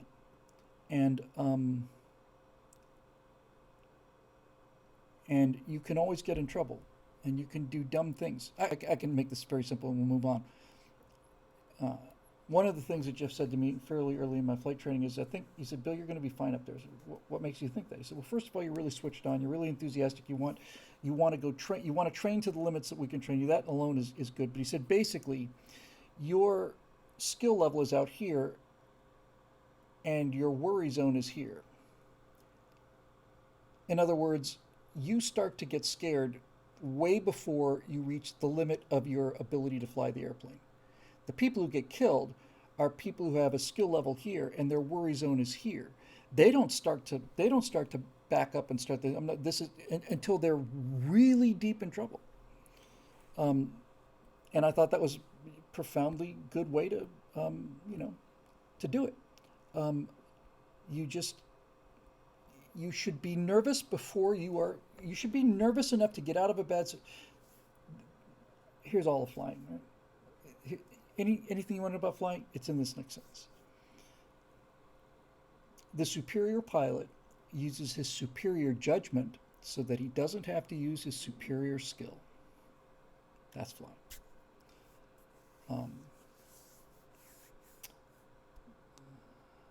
Bart's Treasure says, if landing a glider and speed is high, can you side slip in a glider? You not only can, you essentially pretty much need to. A glider does have speed brakes, spoilers. And basically they're just panels that come up in the middle of the wing and say, screw you, wing, we're not going to be flying over here. And so the purpose of a spoiler is it allows you to increase your rate of descent without increasing your actual speed. You're keeping your same speed, but you're coming down faster, then you close them up, and then you zoom along. Yeah, that's it. But the reason I didn't want to be a professional pilot, and look, when I was getting my instrument rating, my instrument flight instructor, we put that plane in more than 30 degrees of bank. She just plain freaked out. She had to pass her license as I did. You have to do 45 or 60 degree bank turns. You do a couple of these. point to a heading. There's a tree out there on the horizon. Turn it into a 60-degree bank, bring it all the way around, roll it out within 5 or 10 degrees, depending on which license it is. Okay, so she's probably done 3 of those. And never again. And the plane got a little more upset than 30 degrees, she would just panic. And my first flight ever, my first solo ever, was 65, 70 degrees of bank like this, 2 knots above the stall, in order to ride this thermal. My first flight, I flew for half an hour and gained, I don't know, 4,000 feet in an airplane that didn't have an engine in it. Training, kids. Training and finding the right people. But as I was saying on the show, nowadays the flight training in this country is heading in the direction that it is already at overseas, especially in the third world. The pilots who are flying airliners, flying 737s and stuff in the third world, some of these guys have 500-600 hours. I've got 1,000. And the main problem is that they're trained so that, okay, you want to fly a 737? Here's what you have to do. Here's your checklist to start up. Here's your checklist for takeoff. Here's your cruise checklist. Here's your landing checklist. And these guys can follow the checklist, and it's not their fault. It's just how they're trained. As long as the checklist is going along just dandy, then they're fine. But anything happens outside the checklist, they just don't know what to do. They haven't been trained about it. The thing we talked about, the question I asked on the show was to these other pilots. I said, how many of you guys have had spin training? And I think all of them did, but one of them said right away, it's like most flight instructors won't do spins. They say that they just scare the pilot, and there's no reason to do it. It's like, one reason to do it would be in case you get in a spin. Planes don't spin the way they used to. It's hard to get a plane in a spin. You really have to try to get a Cessna into a spin, but they will go into a spin, and that's not even the point. It's not about spin recovery. As I said on the show, it's like you need to know what to do when you're adrenalized. One of the reasons that you should take like a firearms training class is not so that you can be a badass and walk down and plink things while you're in motion. It's so that you don't shoot your foot off while you're trying to get the gun out of the holster. That's what adrenalized behavior is. You cannot possibly know what it's like. And you won't know what it's like in a simulator either. Believe me, there's a real difference between the real world and being in a sim in terms of your emotional commitment. And so the reason to take spin training is not just to get out of a spin, but the reason to take spin training is because it's just terrifying. You're on a full spin in an airplane, I guarantee you that has your undivided attention. You are pointing essentially, it feels like straight down, and it's just going round and round, and it's like, good God in heaven. Okay, so now that we're in a spin, this is essentially what they told me. We went up plenty high, and we're in a spin, and I'm just looking out the window. Good God, we're doomed. That's how it felt. We're in a frickin' spin, and hear this calm voice behind me. So, Bill, what do you do to get out of a spin? They told me this in advance. Center the rudder, center the ailerons. So I center the ailerons and I center the rudder. Opposite rudder, rather. Sorry. Center the ailerons, opposite rudder. So I did that, and sure enough, she came right out of a spin, flew right out. And then we did it again. Then we did it again, and then we did it again, did it again, did it again. When we finally had done it 4 or 5 times, I wasn't afraid of spins anymore. And I wasn't, and I knew what it felt like to be really scared in the sky. And once you've been through it, your experience. Last thing I'll say on this subject is somebody explained the essence of this to me by saying that here's how it works. When you become a pilot, they give you two big sacks. One sack is filled with luck, and the other sack is experience, and there's nothing in that sack. And your job is to get all of the luck from the luck sack into the experience sack without getting killed. And I thought that's pretty much it,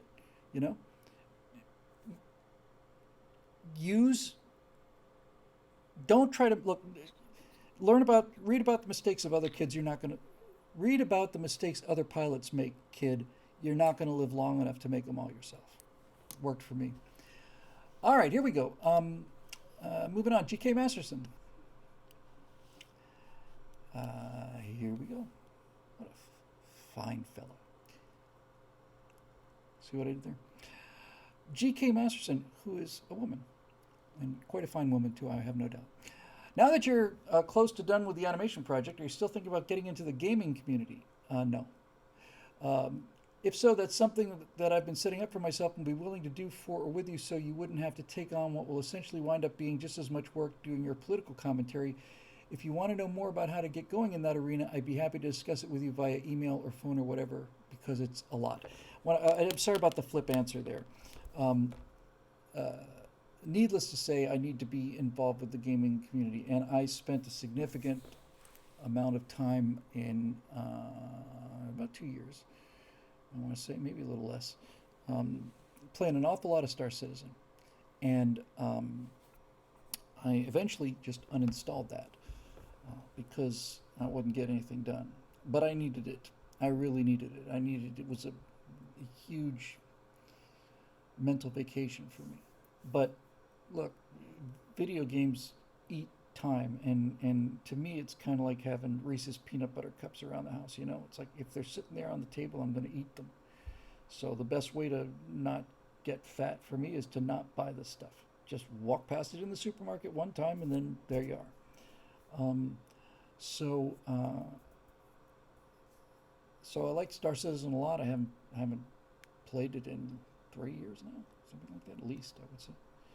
Uh, and I really like the cold water sub sim, and I liked uh, that kind of stuff. I just actually played my first video game for the first time ever 2 nights ago. I haven't done it in years.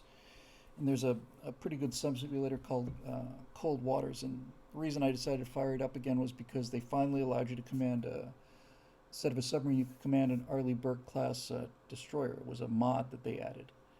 And I love the Arleigh Burkes. I've been on one, and I just thought, well, cool. So I gave it a try, and then I uninstalled it again because I had work to do.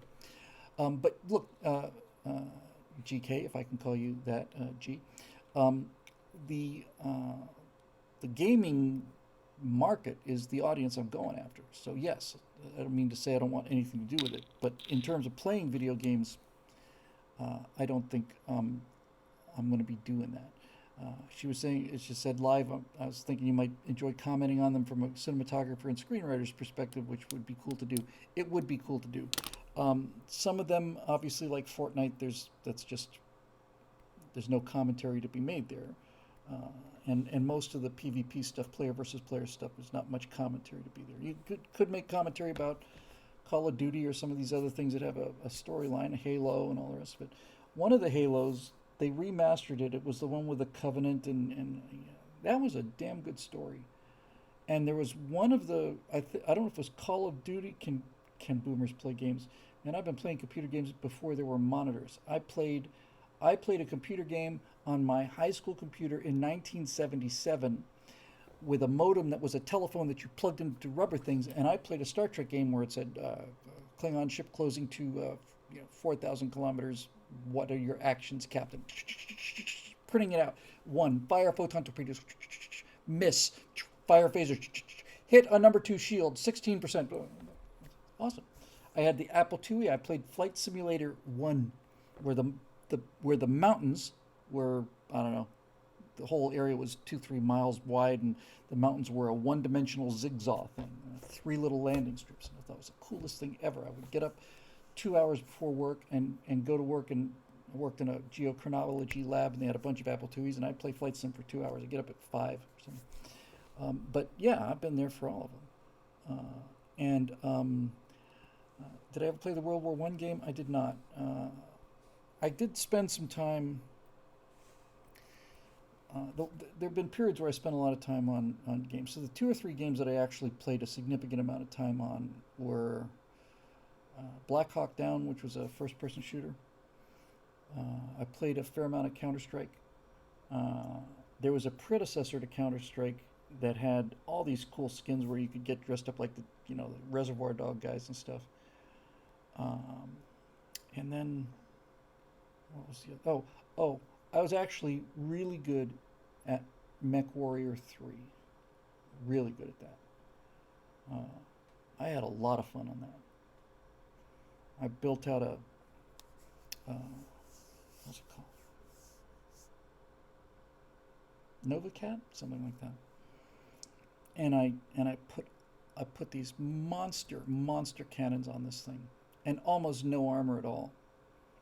And and this was this particular mech was, if I hit you, you're going down. It might kill you on the first shot, but whatever you are in, you're going to the ground. And before you can get back up again, I'll hit you again and kill you.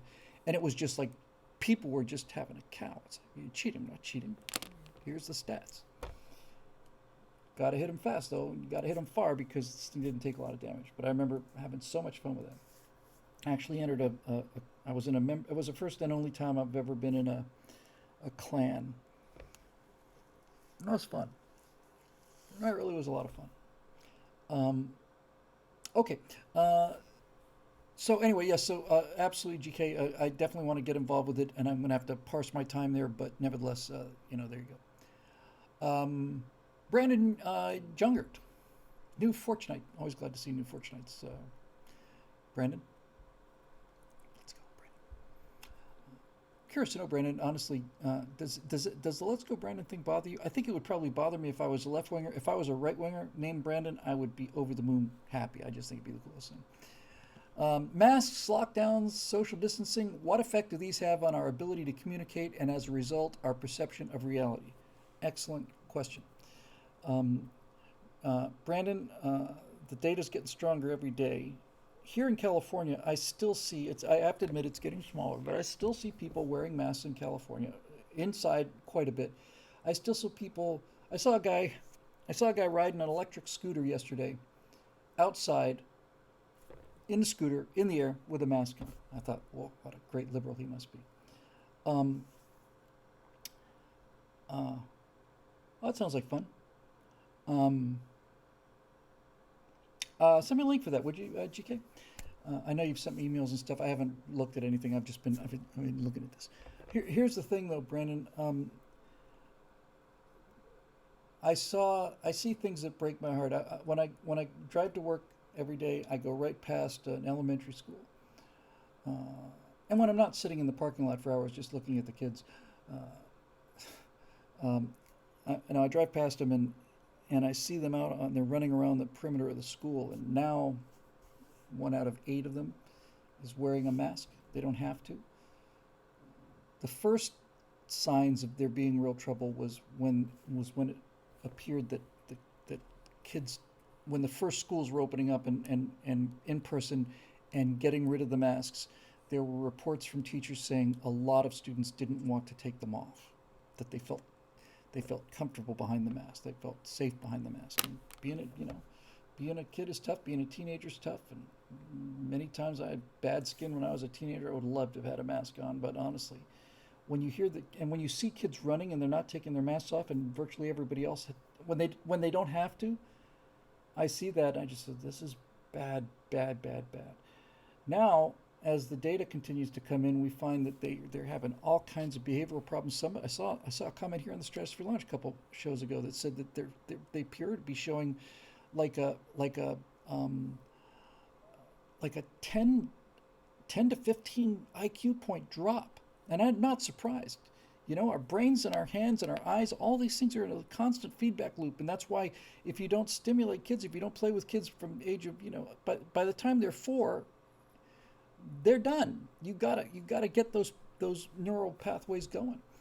And so the ability to read expressions, the ability to make friends, all of this stuff is happening, especially with younger kids. And they are look, we're gonna be paying the cost of this ridiculous so-called scientific advice for the lifespan of these kids. They're going to be a damaged cohort, depending on how old they were when it happened. Older kids deal with it better than younger ones. But at a certain critical age, to go 2 years without being able to see other people's faces, and to go at least a year, in some cases 2 years, without going to school, enormous behavioral problems, and they're not going to go away. They're wired into them now. And when I see kids wearing masks when they don't have to, it makes me want to cry. When I see adults wearing masks when they don't have to, it makes me laugh. But with kids, it's like, wow. The big house says, now I only wear masks when I rob banks. Yeah, I remember first time that happened to me, sitting in a parking lot outside of 7-Eleven, and I put the mask on. I remember thinking, I, something feels wrong about this. By the way, I missed a first time chat from Marky Mint. It said 4 a.m. Will Biddle. I don't know if that means it's 4 a.m. where you are now, or whether I'm expected to go to 4 a.m. Either one of those is perfectly reasonable. But certainly good to see you there, Marky. So yeah, Brandon, it's bad, and it's going to get worse, and it's child abuse, and everybody knew, actual scientists knew that this was just virtue signaling, and the very best face you can put on this is the reason they did it was to make people feel as if there was something they could do. And I'll give you an example of what I'm talking about. In during the Blitz in London, when the Germans started bombing, and all the Londoners go down into the tube, into the subway, they're sitting there and bombs going off and stuff. And Churchill brings in all these anti-aircraft guns, and the second the German bombers start coming over, you hear we're shooting back. Morale skyrocketed. They didn't shoot down anything. I mean, I don't think they got 10 bombers the entire war at nighttime, but it was the sound of them. It was the sound of them that gave the people, the sound of the British anti-aircraft guns that gave the British people a sense of, all right, we're fighting back, we're doing something. You could make the case that that's why they said you need to wear masks, so that people could feel like they're doing something. But in terms of actual effect, we knew pretty early that this was everything about COVID. Everything that we did caused more harm than good. It's just like the Depression. Everything, every single thing we did caused more harm than good.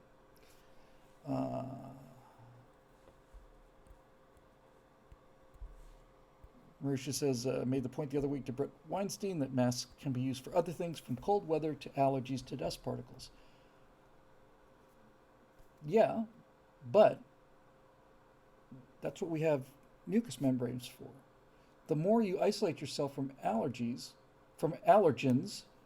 the more likely you are to have an allergic reaction. This is clear, and this is one of the first scientific things I remember learning as an adult.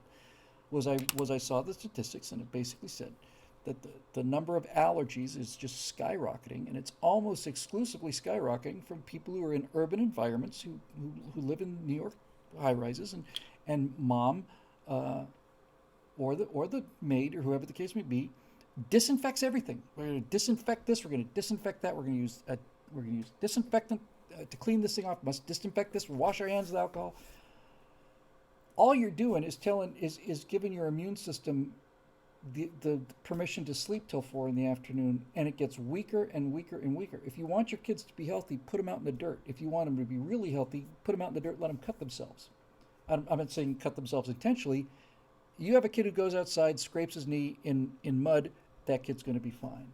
You know who don't get allergies ever are farm kids, ever, because there's enough genuine dirt in their lives so that their body knows the difference between an allergen and a pathogen.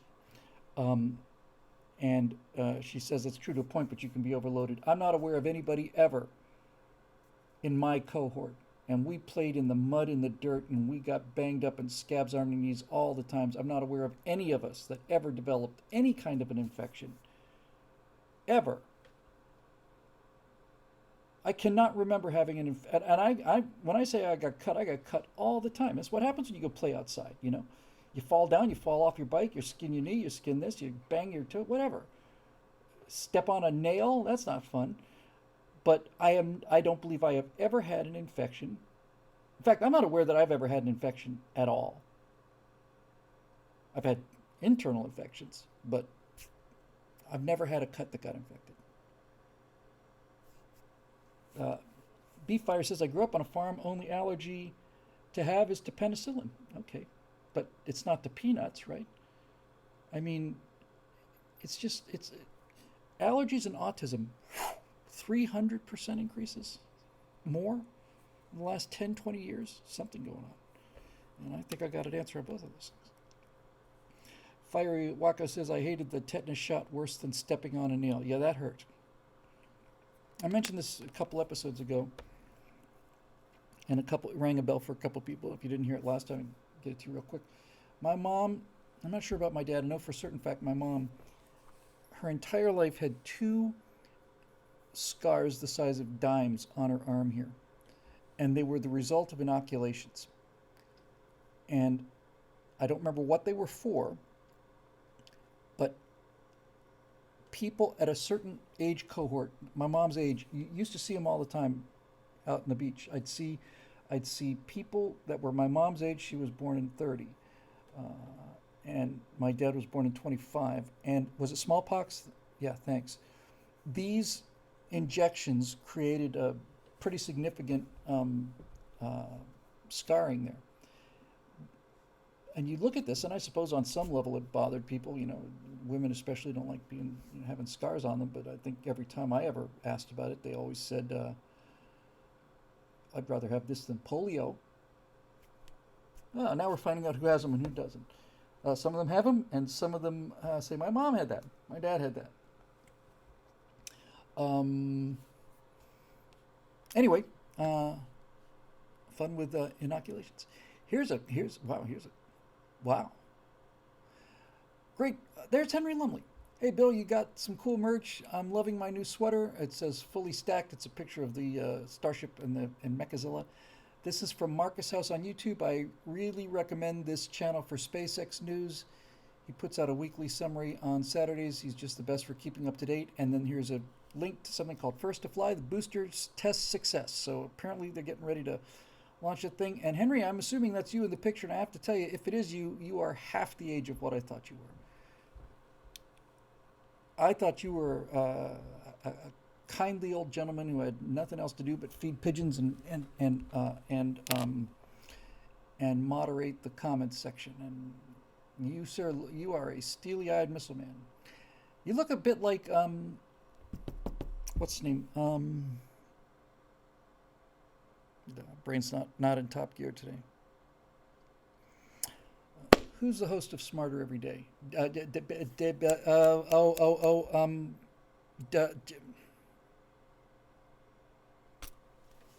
It's on the tip of my tongue. Dustin, I think. Anyway, that's not a bad look. Destin, whatever. Yeah, you look. It's a good look, man. And thank you for including the link. It's a great shirt, and I'm glad to finally see your face. And once again, we are very, very, very grateful. And he's amazing, by the way. He's an amazing guy. Here's JR again. It's a comment about the sweater. Okay, here's one from Marusha. Now, let me just see how many we got here. We will definitely do that one. We don't have a page 2. That's a good sign. All right. Topic, the technocrats and their motives. Bill, in your most recent firewall, you asked what the technocrats' motives are. Was wondering what you thought of Agent K's monologue from the original Men in Black, wherein he explains the reason for secrecy as humans, for the most part, don't have a clue. They don't want or need one. A person is smart. People are dumb, panicky, and dangerous animals, and you know it. 1,500 years ago, everyone was so sure the earth was flat, unquote. I'm sure you know that scene. I'll finish the question before I deal with that because I want to deal with that quote. The reason I ask is because I believe this to be their motivation. The technocrats see humans as, by default, brutish, stupid, savage children and animals in a lawless, chaotic environment. Absolutely correct. And guess what? That makes them, if people are brutish, stupid, savage, that means that they are gentle, brilliant, kind. And if we live in a lawless, chaotic environment, then they are also ordered and disciplined. You see how it works? The stupider they think that the common people are, the better it makes them feel. Miserable, low-life swine. Reason I ask is because I believe this to be their motivation. The technocrats see humans as, by default, brutish, stupid, savage children and animals in a lawless, chaotic environment. That is, it's lords of the flies until we prove otherwise. And they see themselves as the guardians and stewards of the earth, called by higher powers than man, be that God, aliens, or something else, the truth of which is only revealed to the initiated, not unlike the way you slow roll teaching children about adult topics.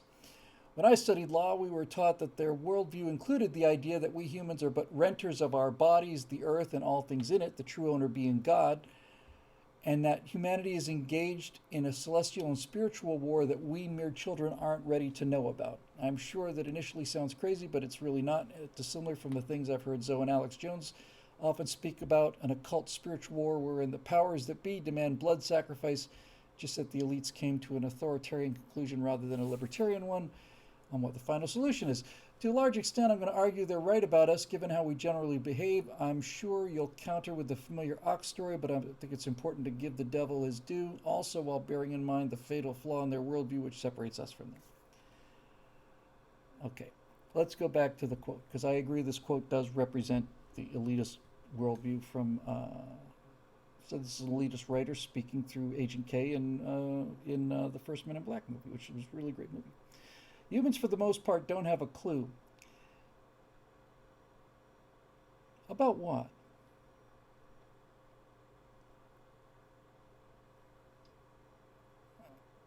The humans that don't have a clue about what?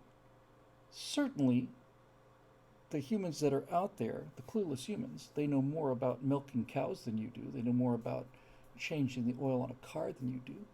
They know more about how to mount drywall than you do. They know more about just about everything than you do. They don't know as much as you do about the things that you know. And you've convinced yourself that the things that you know are the important things, and that the people who don't know the things that you know, therefore, are idiots. Most people don't have a clue about what? About what? I think the common person has a far better... Forget the whole ox thing, which alone is enough to kill this argument, but put that aside. There's no question in my mind that a guy who runs a gas station is a far better idea of international relations than somebody who comes from Harvard School of whatever it is, political science. No question.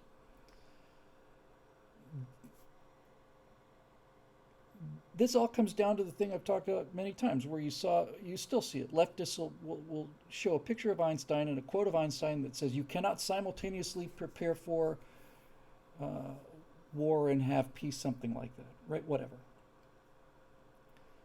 And it's Albert Einstein, smartest guy who ever lived. Probably is the smartest guy who ever lived in terms of astrophysics. But what does Einstein know about politics? What does Einstein know about grooming? What does Einstein know about music? What does Einstein know about farming? What does Einstein know about anything other than astrophysics? Nothing. He knows nothing. He is far stupider about how people behave than just about anybody else on the planet. Just about anybody else on the planet has a better idea of how people behave than Albert Einstein does.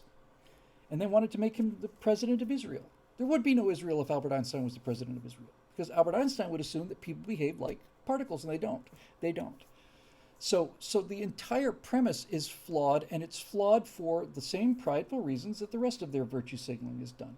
It's a worldview that makes them feel like they're better than other people. This is very important to them. It's not only very important, it's their entire life. This is what they live and breathe. They don't have a life unless they're better than other people. So, what else have we got? They don't want or need one. This idea that people like being stupid, that we don't want to know what's going on, is again not borne out by the evidence, right? It's what people like this tell themselves in order to justify their desire to rule other people. It's yeah. G.K. Masters, speaking of Einstein and cutting your hair, G.K. Masters says, I was rocking my Malibu Einstein look a week or two ago, though. I was. There are times when this hair just simply, it's got a mind, and I've learned over time that I can either get myself all cranked up trying to get it under control, but it wins every time. So every now and then, if you see the Malibu Einstein look, I don't know what to say. They just roll with it. That's what I do. Now, Marky Mint is on the money here. He's absolutely got it right. On Reddit, everyone is a genius. Reddit is a perfect example of this. Everybody's a genius, right? And I see it all the time. And I see it especially when they try to bring in, what did I see it on? I got deep into People's Temple and Jim Jones. And I saw a bunch of posts on Reddit. It was like, somebody said that they were a member of the People's Temple, and they said the only person they've ever seen that was like Jim Jones was Donald Trump. Do you think that Donald Trump supporters behave the same way that People's Temple supporters do? Absolutely. It's exactly the same thing. Okay, idiot. Okay, idiot. Okay. You don't get to say what Trump supporters are until you hang out with them, right? And if you did, you'd be in for surprise. Zoe, last week's Zoe brought an episode called Elon Musk, which I named Elon Musk. Elon Goes to Hell, and the one that we shot today is called Elon Goes to Heaven, because Elon Musk said he's voted Democrat his whole life, and now he's going to vote Republican. And Zoe kind of had this, well, that's great, but there's a lot more to do. And I said, look, man, let's not stand outside the church here with our hands on our hips, and the first thing we say to somebody is, "What took you so long, you frickin' idiot? Should have known this a long time ago." The guy's coming around.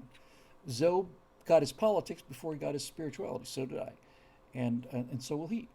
Um, and I said he's different than these people. And the reason I know Elon Musk is different than these people, I'm not saying he doesn't have those tendencies, and I'm not saying he's not under pressure to that, but he's different. And the reason I know he's different is because Elon Musk has a sense of humor, and Bill Gates and Zuckerberg and Bezos have no shred of a sense of humor. There's not a hint of a sense of humor. There's no indication they have any emotional reaction to anything. They're reptiles. But Musk has a sense of humor. The Starman and David Bowie and Don't Panic is a sense of humor. That means he's got some kind of a human connection that other billionaires, as a general rule, don't have. So anyway, to say that people don't have a clue and they don't want or need one is to say, well, let's take it one by one. People don't want to have a clue. You're telling me that you actually think that if there's an asteroid coming to hit the Earth, or a volcano's about to explode, or a hurricane's coming in, you're telling me that you think that average people would rather not know about that they'd rather just die and get it over with? Is that what you actually think? Because you're wrong. You're absolutely wrong. 100%. And to say they don't need one is to say they don't need a clue because I'll provide the clues for them. All of this is just one giant circle jerk. It's just constant triangulation back on themselves, justification for me to tell you what to do. Me to tell you what to do. You don't know anything. Really? I know 100 things more than you do, and I probably know two or three things as well as anybody in the world. But no, they don't want to see it. It's not just elitist, it's stupid. Intellectualism is intelligence that's been left in the back of the fridge for 6 months. It's that simple. Intellectuals are stupid people who are terrified of being seen as stupid people and do everything they can to clothe themselves with what they think intelligent people look like. It's like a cargo cult. People don't want a clue. A person is smart, people are dumb. How does that work? I mean, think about it. You quote this thing. I'm not blaming you for quoting it. I think it's a great quote.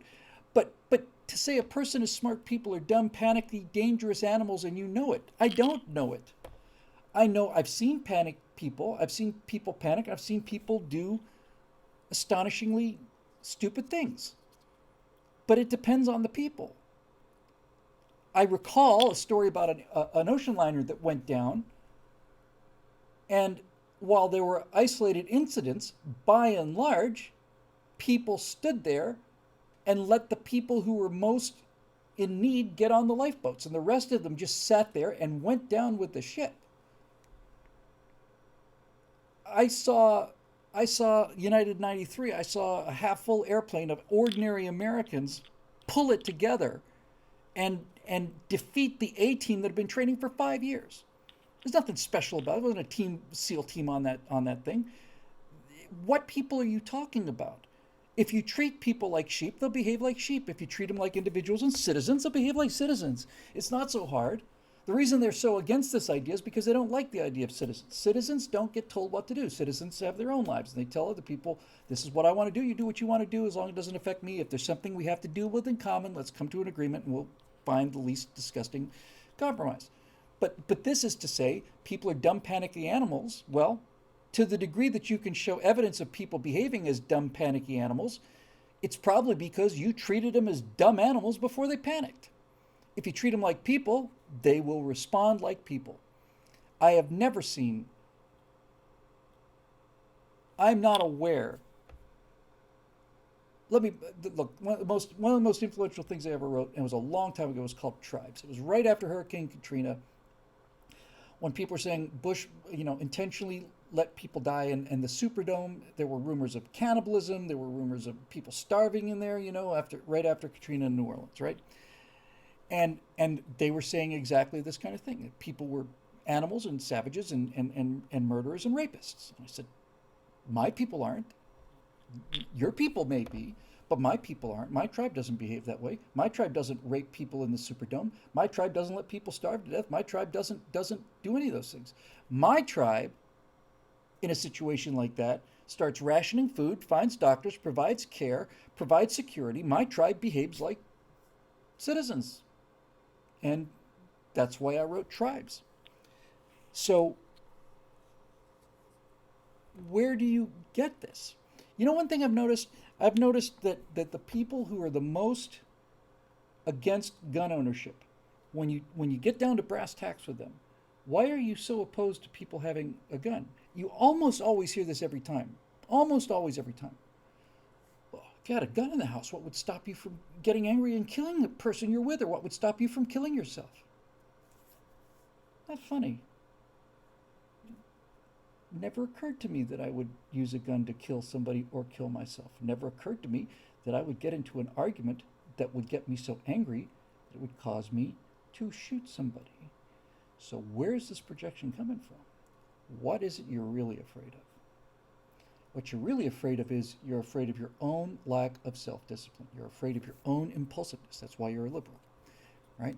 You're terrified of the fact that you might lose control and use this gun to do harmful things because you're an unstable person.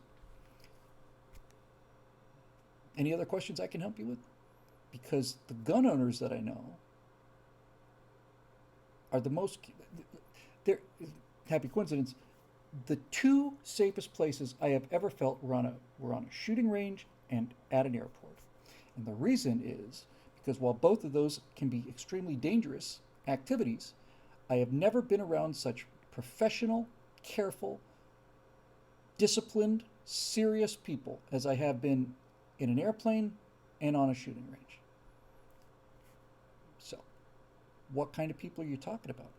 I suspect when you say a person is dumb, panicky, and dangerous, you are projecting your own reactions onto this, and you're separating yourself from them, saying, I don't want to be part of the panicky, dangerous herd, therefore I'll just sit up here in the castle and I'll make all the decisions. This bloody spectrum thing is just constantly coming. I think I know what might be causing this. Hang on. Yes, that's what's causing it. All right, so there you go.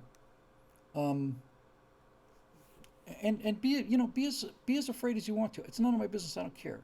If you want to wear a mask for the rest of your life, that's grand. It's your business. I don't care. But I'm not doing it anymore. And I don't think the country will do it. And I don't think the world's going to take this again. Even if it's considerably worse, I don't think we're going to go. I don't think we go through this again. I had this conversation with Natasha, who had a very different opinion about this. Then again, I tend to be a little of an outlier when it comes to this kind of thing. I said, we were lying in bed the other night, and I said, because when we were sick with COVID, we were very sick. We lost Christmas, we lost New Year's, and since our wedding anniversary is December 31st, we lost our 5th wedding anniversary. We were sick, real sick. But I said to her, honey, if it turned out that we had to be that sick for 2 weeks once a year in order to go on with our lives, it's not a big price to pay. I would do that again tomorrow. I wouldn't enjoy it. I wouldn't go, wow. But if that's what it took, if I had to be that sick for 3 weeks of a year to live the way I lived the rest of the year, if that was the cost, I'd do it in a heartbeat. I wouldn't even hesitate. I said, let's just get it over with. Let's get it over with. Right? Because it was miserable, but it wasn't fatal. And I don't have a right to go through life. I don't have a right or an expectation to go through life in perpetual comfort. I have been going through life in perpetual comfort, but that's something I'm grateful for. It's not something I expect. So, if that's the price for being free and living in a free and prosperous society and being able to go to barbecues and football games and so on, then that's the price I'll pay. And if it kills me, then it kills me. I almost said, yeah, well, I mean it. Getting killed is not the end of the world. I know that's going to make no sense to people who are from the other tribe, but most of you understand what I mean by that. Getting killed is not the end of the world. Because it's not. It's the end of your world. It's not the end of the world. And if you think that dying means it's the end of the world, then you are so self-centered. Your entire perspective is so built around you that you dying is the end of the world. But it's not. It's the end of your world. It's not the end of the world. And the reason we have such a good life is because other people have known that them dying is not the end of the world. And that's why they go out to places like Iwo Jima and Vietnam and Iraq and Iran and Afghanistan, whatever you want to say about those wars, whether we should have been there or not. The bottom line is we have had people who are ready to go and do that and give up the only life they had so that I can live this life, and I am on borrowed time as far as I'm concerned. I've always felt that way. I've always felt that every day I'm alive because of somebody or someone who made a sacrifice to not only keep me alive, but to keep me in air-conditioned 2,000 calorie a day comfort. You know, I've never been hungry in my life. I thought I was hungry, but I've never been hungry. My dad was hungry. Because I remember when I was a little boy, I was 5, 6 years old, my dad said, "You get hungry enough, you'll eat shoe leather." I said, "Come on." Yes, you will. Yes, you will. Because he went through the depression. And when he gave me that look, I believed him, and I still do. I've never been hungry. I've never been cold. I've had hypothermia once because I was stupid enough to sleep in a car while we were skiing up in Boone. But I've never been consistently cold. I have been in tremendous pain twice in my life. Once when I had an impacted tooth that went directly into this nerve and it lit up the entire side of my body, and the other time when I had a kidney stone. That was agony. Absolute blinding white agony. It hurt so bad I couldn't remember what it was like not to hurt, and I couldn't imagine what it would like to not hurt again. I've had that happen to me twice, and both times it lasted for about 6 hours. A miserable, rotten, horrible 6 hours. Terrible. And I'd go through them again, too, if that's what it took. You know? That's what I would do. And I'm grateful that I don't have to, but I wouldn't resent. If somebody told me that was the price, I'd pay it. The fact that I don't have to pay it makes me grateful. I'm not ungrateful, and I'm not angry when somebody asks me to pay for something that I should have been paying for anyway. Yeah, Dave Big Booty. 6 hours of agony, luxury. Does anyone, Marky Mint wants to know just real quick, does anyone know what types of aircraft Bill flies or used to fly? I do. I know. Let's get out the trusty,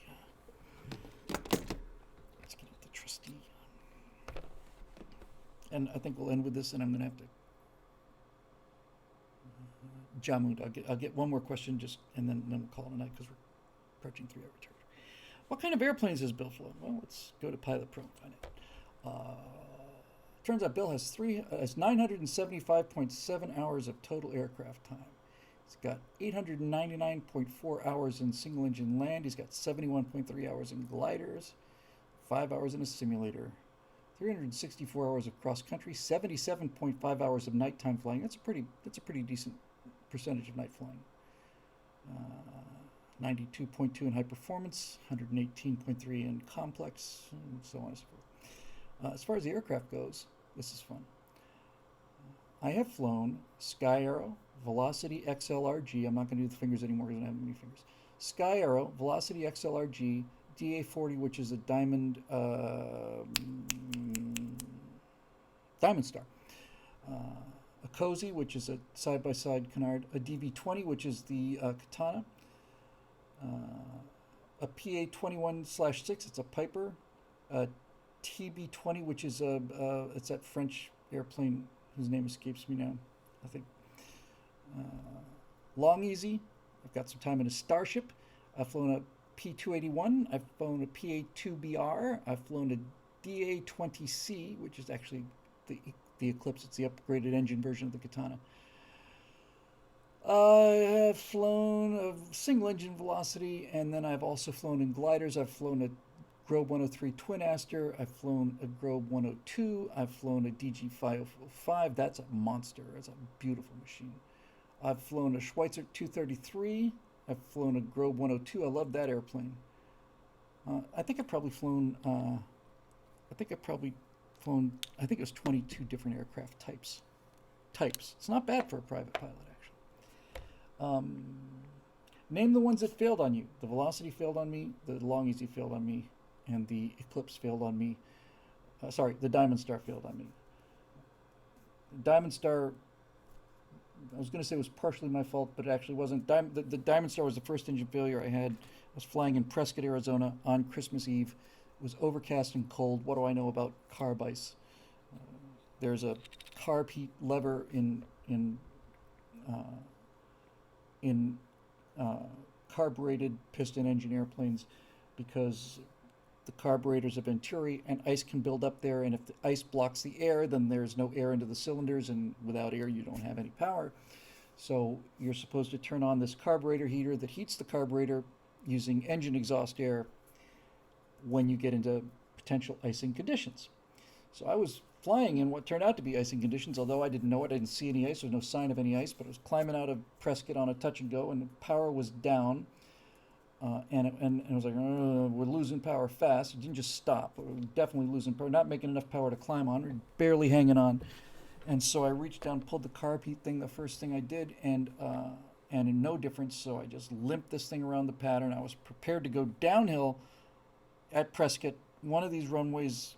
I think it's a south heading runway. You leave the departure end, and it's downhill. And there's nothing but these big rocks, and you never ever want to land downhill because you'll never land. If you're going downhill, you'll never land. You just keep going faster and faster and faster. But I had no choice there, and I thought, okay, well, here's what we're going to do. If I don't get this power back, I'm not going to try and turn and stall the airplane. I'm going to go down the hill. I'm going to put the airplane between those two rocks. Those boulders are going to take the wings with them, and that'll slow us down, and the plane will be destroyed, and we'll get out and make a call on our cell phone, and it'll be the insurance company's problem. Because the airplane that doesn't fly anymore is not your friend. So I pulled the carb heat. It turned out that I was able to limp it around the pattern and intersecting runways, so once I had enough of a turn, I could make the crossing runway. I was holding on. I took the runway I took off on, landed the plane, beautiful landing. Nobody in the plane, I had three passengers with me. Nobody knew anything was wrong until we're on the runway, and then we can't move off the runway because the engine stopped running. Once we stopped moving, the propeller stopped turning. Push it off. And they said, I said, did you know anything was wrong? I said, no, not really. I said, you got kind of quiet. I had things on my mind. Anyway, so we pulled the engine cowling off, and what happened was when I pulled the carb heat thing, the lever on the bottom of the Diamond Star is attached to a cable. The cable runs to a rotating valve like this. So when you pull the cable, it turns the valve and opens up the hot air to heat the carb. Well, I pulled the thing, and the cable stripped because this thing was frozen. I don't mean cold frozen. It was mechanically frozen. It wasn't lubricated. It just wasn't lubricated. So, anyway, so I don't know whether that was my fault for not putting on earlier, but I guess it's not, because even if I had, it was frozen. It was broken. I'm going to do one more question, and then I'm going to go. I didn't get them all. How many did I miss? 1, 2, 3, 4, 5. I was thinking I might do it, but I feel obligated to. But man, I'm starting to feel it. I'm sorry. I'm just going to do one, and please post them again, Chris and William Salisbury and Lynn and Steve Young. If you could post them at the top next time, I will make an effort to do this first. And please, if you've asked it a bunch of times, I've asked a third time asking. Don't be nasty about it, because otherwise I'll be hurt and very sad. But if you could say, hey, I've tried to get this question out 3 times, the second I see that, I'll do this first. So I'm just going to do one more, which belongs to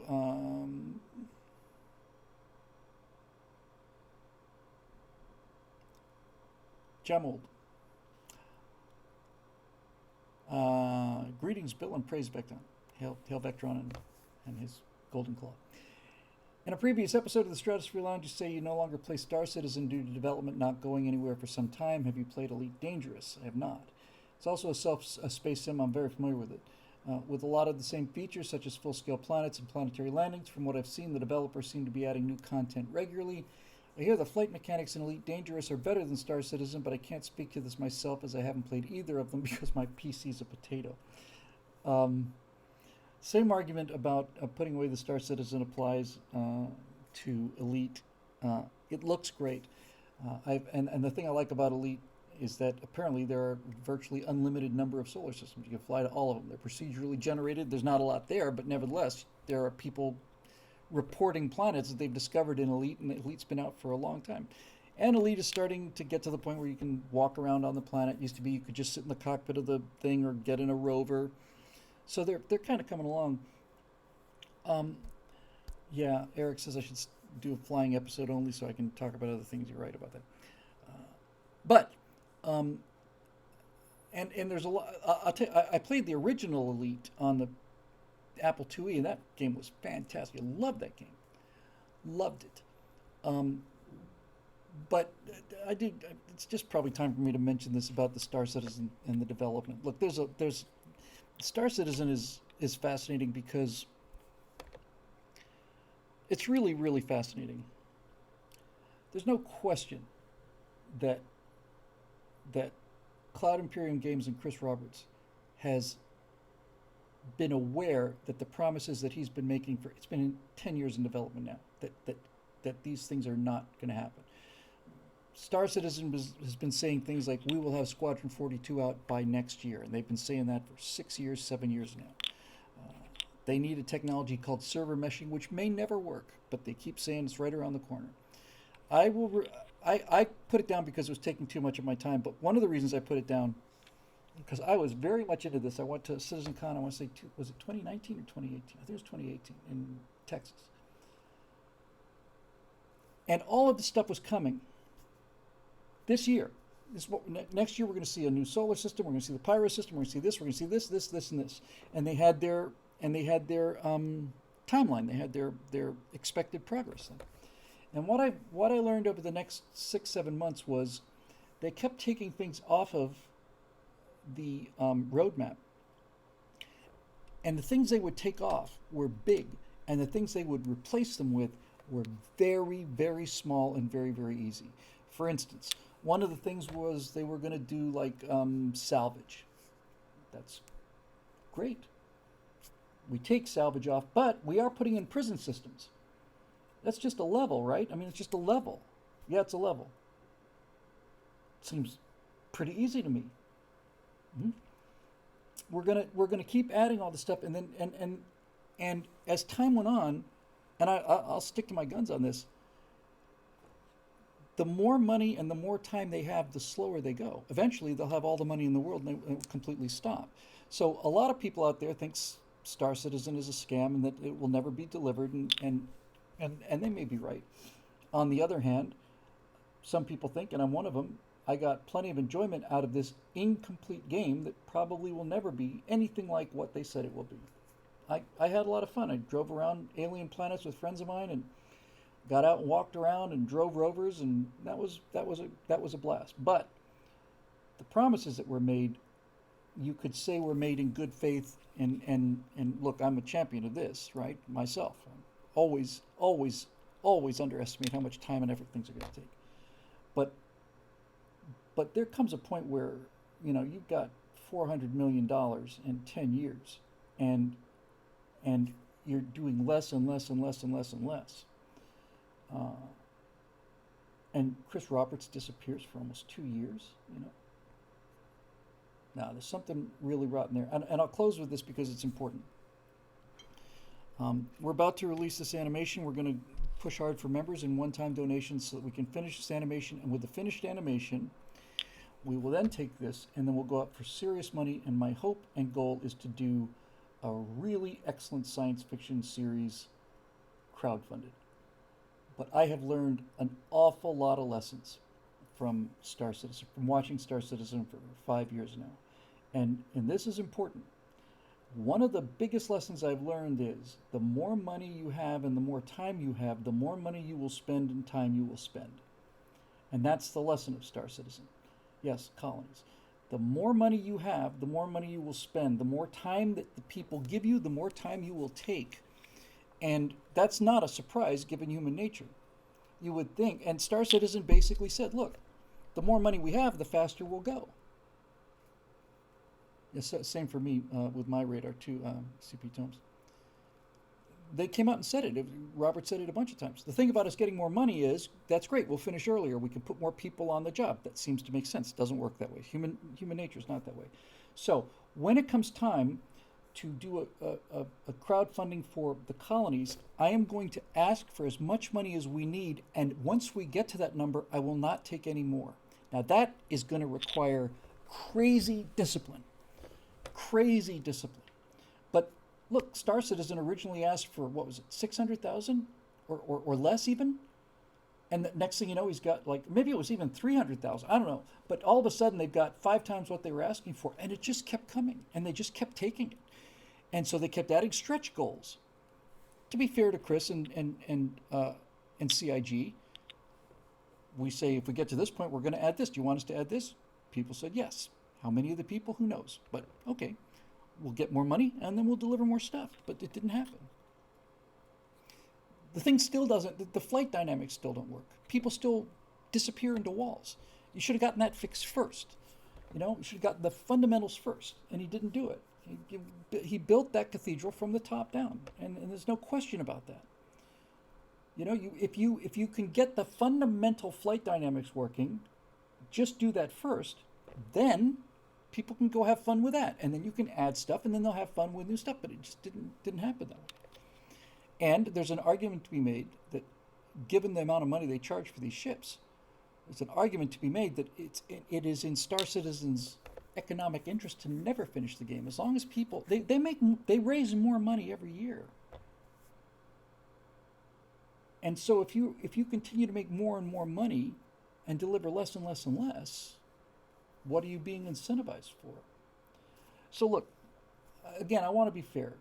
For me, the charm of Star Citizen was I wanted to be a spaceship pilot. And Star Citizen has given me the opportunity to do that in spades. Any number of ships, big ones, small ones, fly them around, land them wherever I want to. So I got my money's worth out of Star Citizen. Absolutely did. But the dream of it was form these organizations, we'll set up our colonies, we'll defend our colonies, we'll have guys flying combat air patrols, we'll work with other teams. They're limited to 50 players, and that's not going to improve. They picked the best looking game engine for 2013. They picked CryEngine. CryEngine is not designed for this, and they get more, and tech debt gets better. Tech debt builds up and builds up and builds up, and that's why it's slowing down. They've got cholesterol in their arteries, and it's obvious. And the only hope for them, and some people think this might be going on in the background, I don't know. But really, I think the only chance they have is to hopefully they're working on this and have been for a while, is to get onto Unreal 5 fast, or use Unreal 5 as the kernel of their own game engine. Because the real threat to Star Citizen is not that it won't be finished. The threat to Star Citizen was they started in 2012, and in 2015-16 they were putting out all of these demos and cinematics, and they look great. Well, they don't look so great anymore because it's not 2015 anymore. And if this game comes out in 2023-24 and looks like it came out in 2015 or 16, then they're toast. Right? I'm looking at Unreal 5 and I'm just, Star Citizen, even when I started playing in 2017, it's 5 years ago. In 2017, it looked great. It's improved marginally, but it no longer looks great. It doesn't look great anymore because everything else has moved so fast. You cannot be in this business where technology is moving so fast and spend 10 years. You just can't do it, because by the time you get this product out the door, it's obsolete. Yeah, Aviante 68, that's a name I don't see often. Good to see it. Unreal 5 is a game changer. It is a game changer, and not just because of the rendering quality. For the life of me, I was jaw on the ground, and I remain jaw on the ground. I do not know how they do this, and worse than that, I cannot imagine how they do it. I've seen many times, I've seen an app that blew my mind, and I thought, wow. I hold it up and it tells me what that airplane is. Wow. But I can say, okay, well, let me think this through. It, there's a radar system, so the radar system knows where that plane is. The phone knows where it is, and the phone knows the angle. So I can figure out how the app works, but I can't figure out how they do this. But Unreal 5 will allow you to import as much detail as you want to, and you never have to deal with these levels, the LOD argument. In computer games, the way they've been able to deal with the fact that there's only limited memory and limiting processing speed is the further away from something is, the less detailed it is, because it doesn't have to be. It's only so many pixels there, right? You could have eyebrows on a guy who's a mile away. You'll never see them, so why go to the trouble of rendering them? So there are levels of detail, and as the thing gets closer and closer, it reses up. Ideally, it reses up smoothly, but almost never happens. You can usually see it. But Unreal 5 allows you to load billions of vertices, and it just does it with nanite. I don't know how. I do not know how they did it. I have a vague idea how they did Lumen, which is their lighting system, and even that is astonishing to me. It's just plain magic, and it's spectacular. So,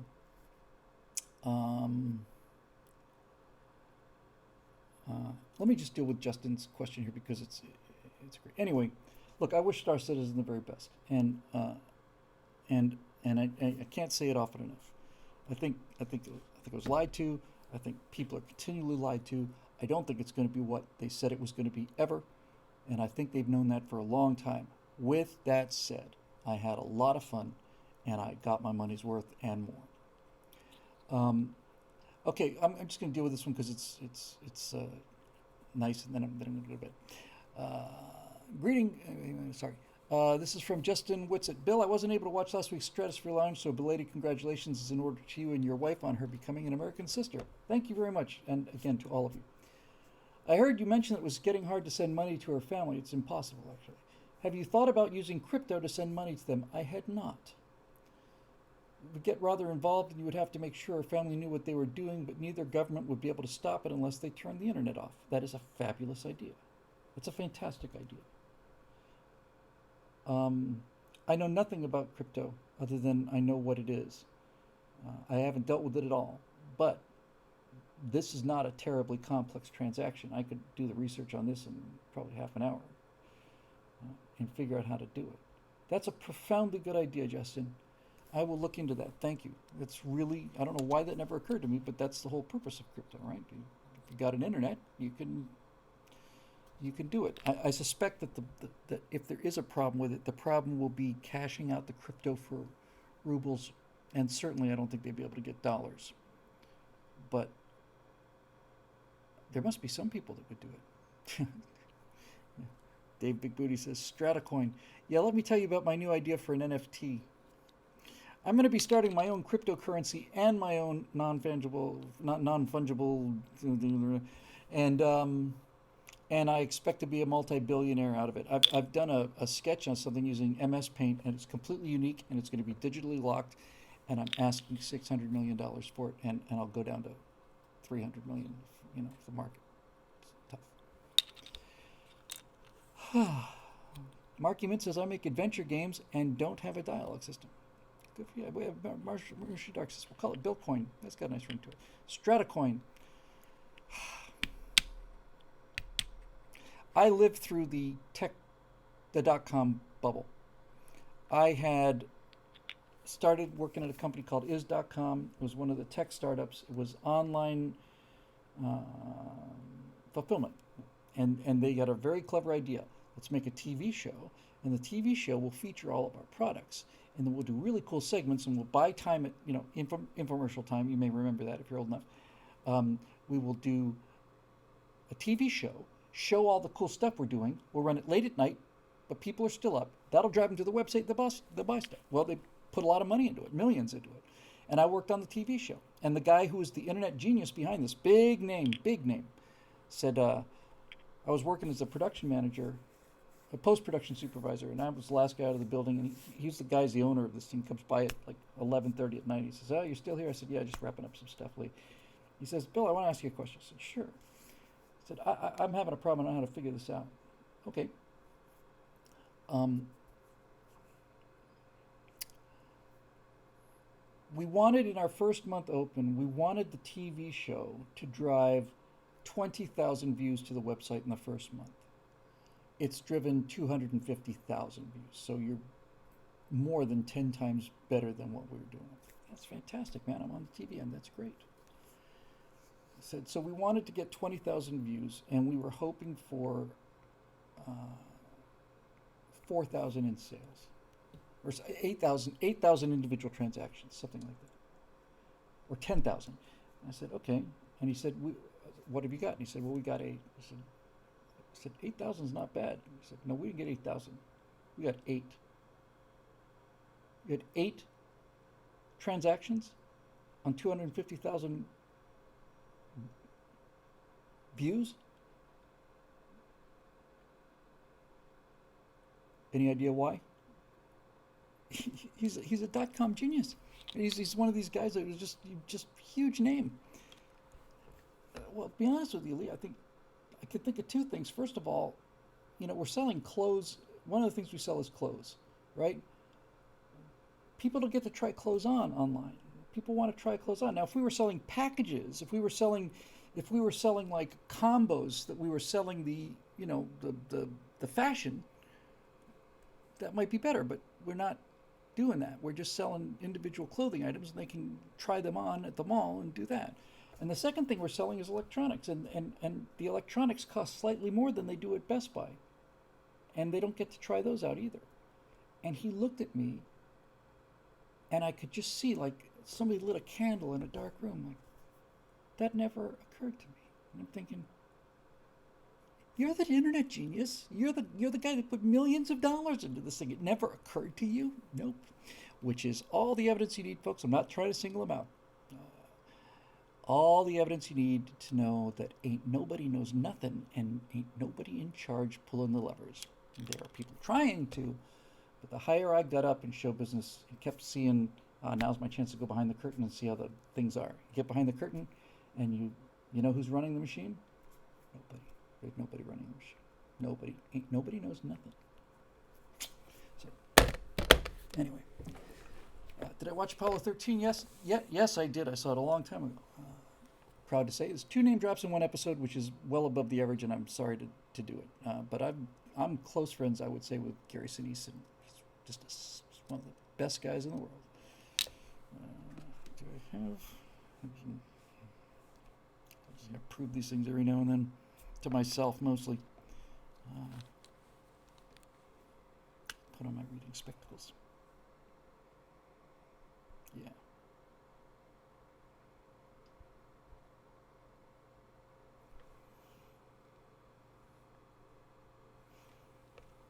Here we are. He's my favorite actor, and he is not just a great actor. He's one of the best Americans that has ever lived. Gary Sinise has spent more time and money for our troops than anybody I know, and most importantly, he's done it under the radar. And Gary Sinise has been to Iraq and Afghanistan more times than I can count. But the thing that most impresses me about Gary Sinise is he's been to places like Fort Knox and Macon and Keesler, all of these Air Force bases at home, and military bases at home. He's not just in it for the glamour. He's not just in it so he could say he's a combat guy. He just plain does it. And I am. I'm just so proud of him. Gary Sinise, the picture was taken because imagine my shock. He's moving the Gary Sinise Foundation, which is a gigantic organization now. He's moving it from Los Angeles to Nashville. And this was kind of a goodbye party for the facility, and see him over there. But the amount of good that meant, I don't want to insult him by mangling the number. I want to say that the Gary Sinise Foundation has, you know how many homes they've built for veterans in most cases, handicap. I think virtually all cases, handicap veterans. You know how many houses Gary Sinise Foundation's built for veterans? I want to say it's 72. 72 houses, homes. Here's a home for you. You had your legs and arms blown off, sometimes either, sometimes both, in service of our country. Well, we'll find a way to. Can't give you your arms back, but we can give you, or your legs back, but we can give you a house where all the fixtures are at a level where you can reach them in a wheelchair. And and and you see the Gary Sinise Foundation reel, and you see the look on the faces of these people. The thing that I love most about Gary Sinise is he treats soldiers like they're movie stars, and he treats movie stars like they're people. And I just couldn't be prouder of myself for knowing him. Just we're not like close friends, but we saw each other in the restaurant. Gary Sinise would walk over to me, and I'd walk over to him. And he's just a fine man, and Gary Sinise is the kind of guy that makes you proud to be on the team. You know, just proud to be on the same team as him. And the fact that they even talk to you is astonishing. It's not astonishing to them. You guys have listened to me for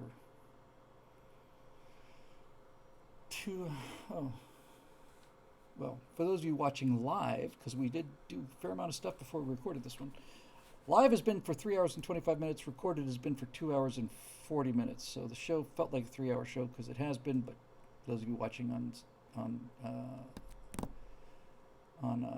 YouTube missed pretty cool. What was it? Almost 50 minutes, something like that. Okay, I'm going. Top Gun Maverick. I'll talk about it next time. Hey, you know what? Final note. The show is made possible by the members of BillWhittle.com. You may not know that, but it's true. Many of you out there, certainly the questions that we took from BillWhittle.com are members and see fit to part with $9.95 a month or more and every month. And that's why I'm here. And we don't have a huge audience, but we got the best audience. We have the best people in the world.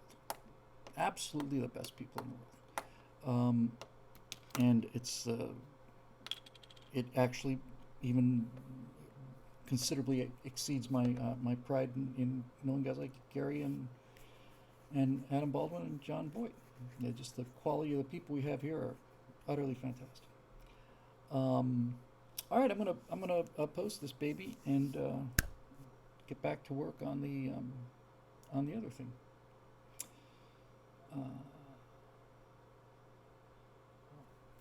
So, yeah, that'll do it.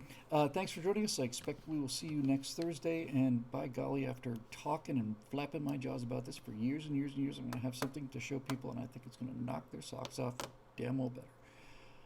Okay, we'll see you next week right here on your very own Stratosphere Lounge.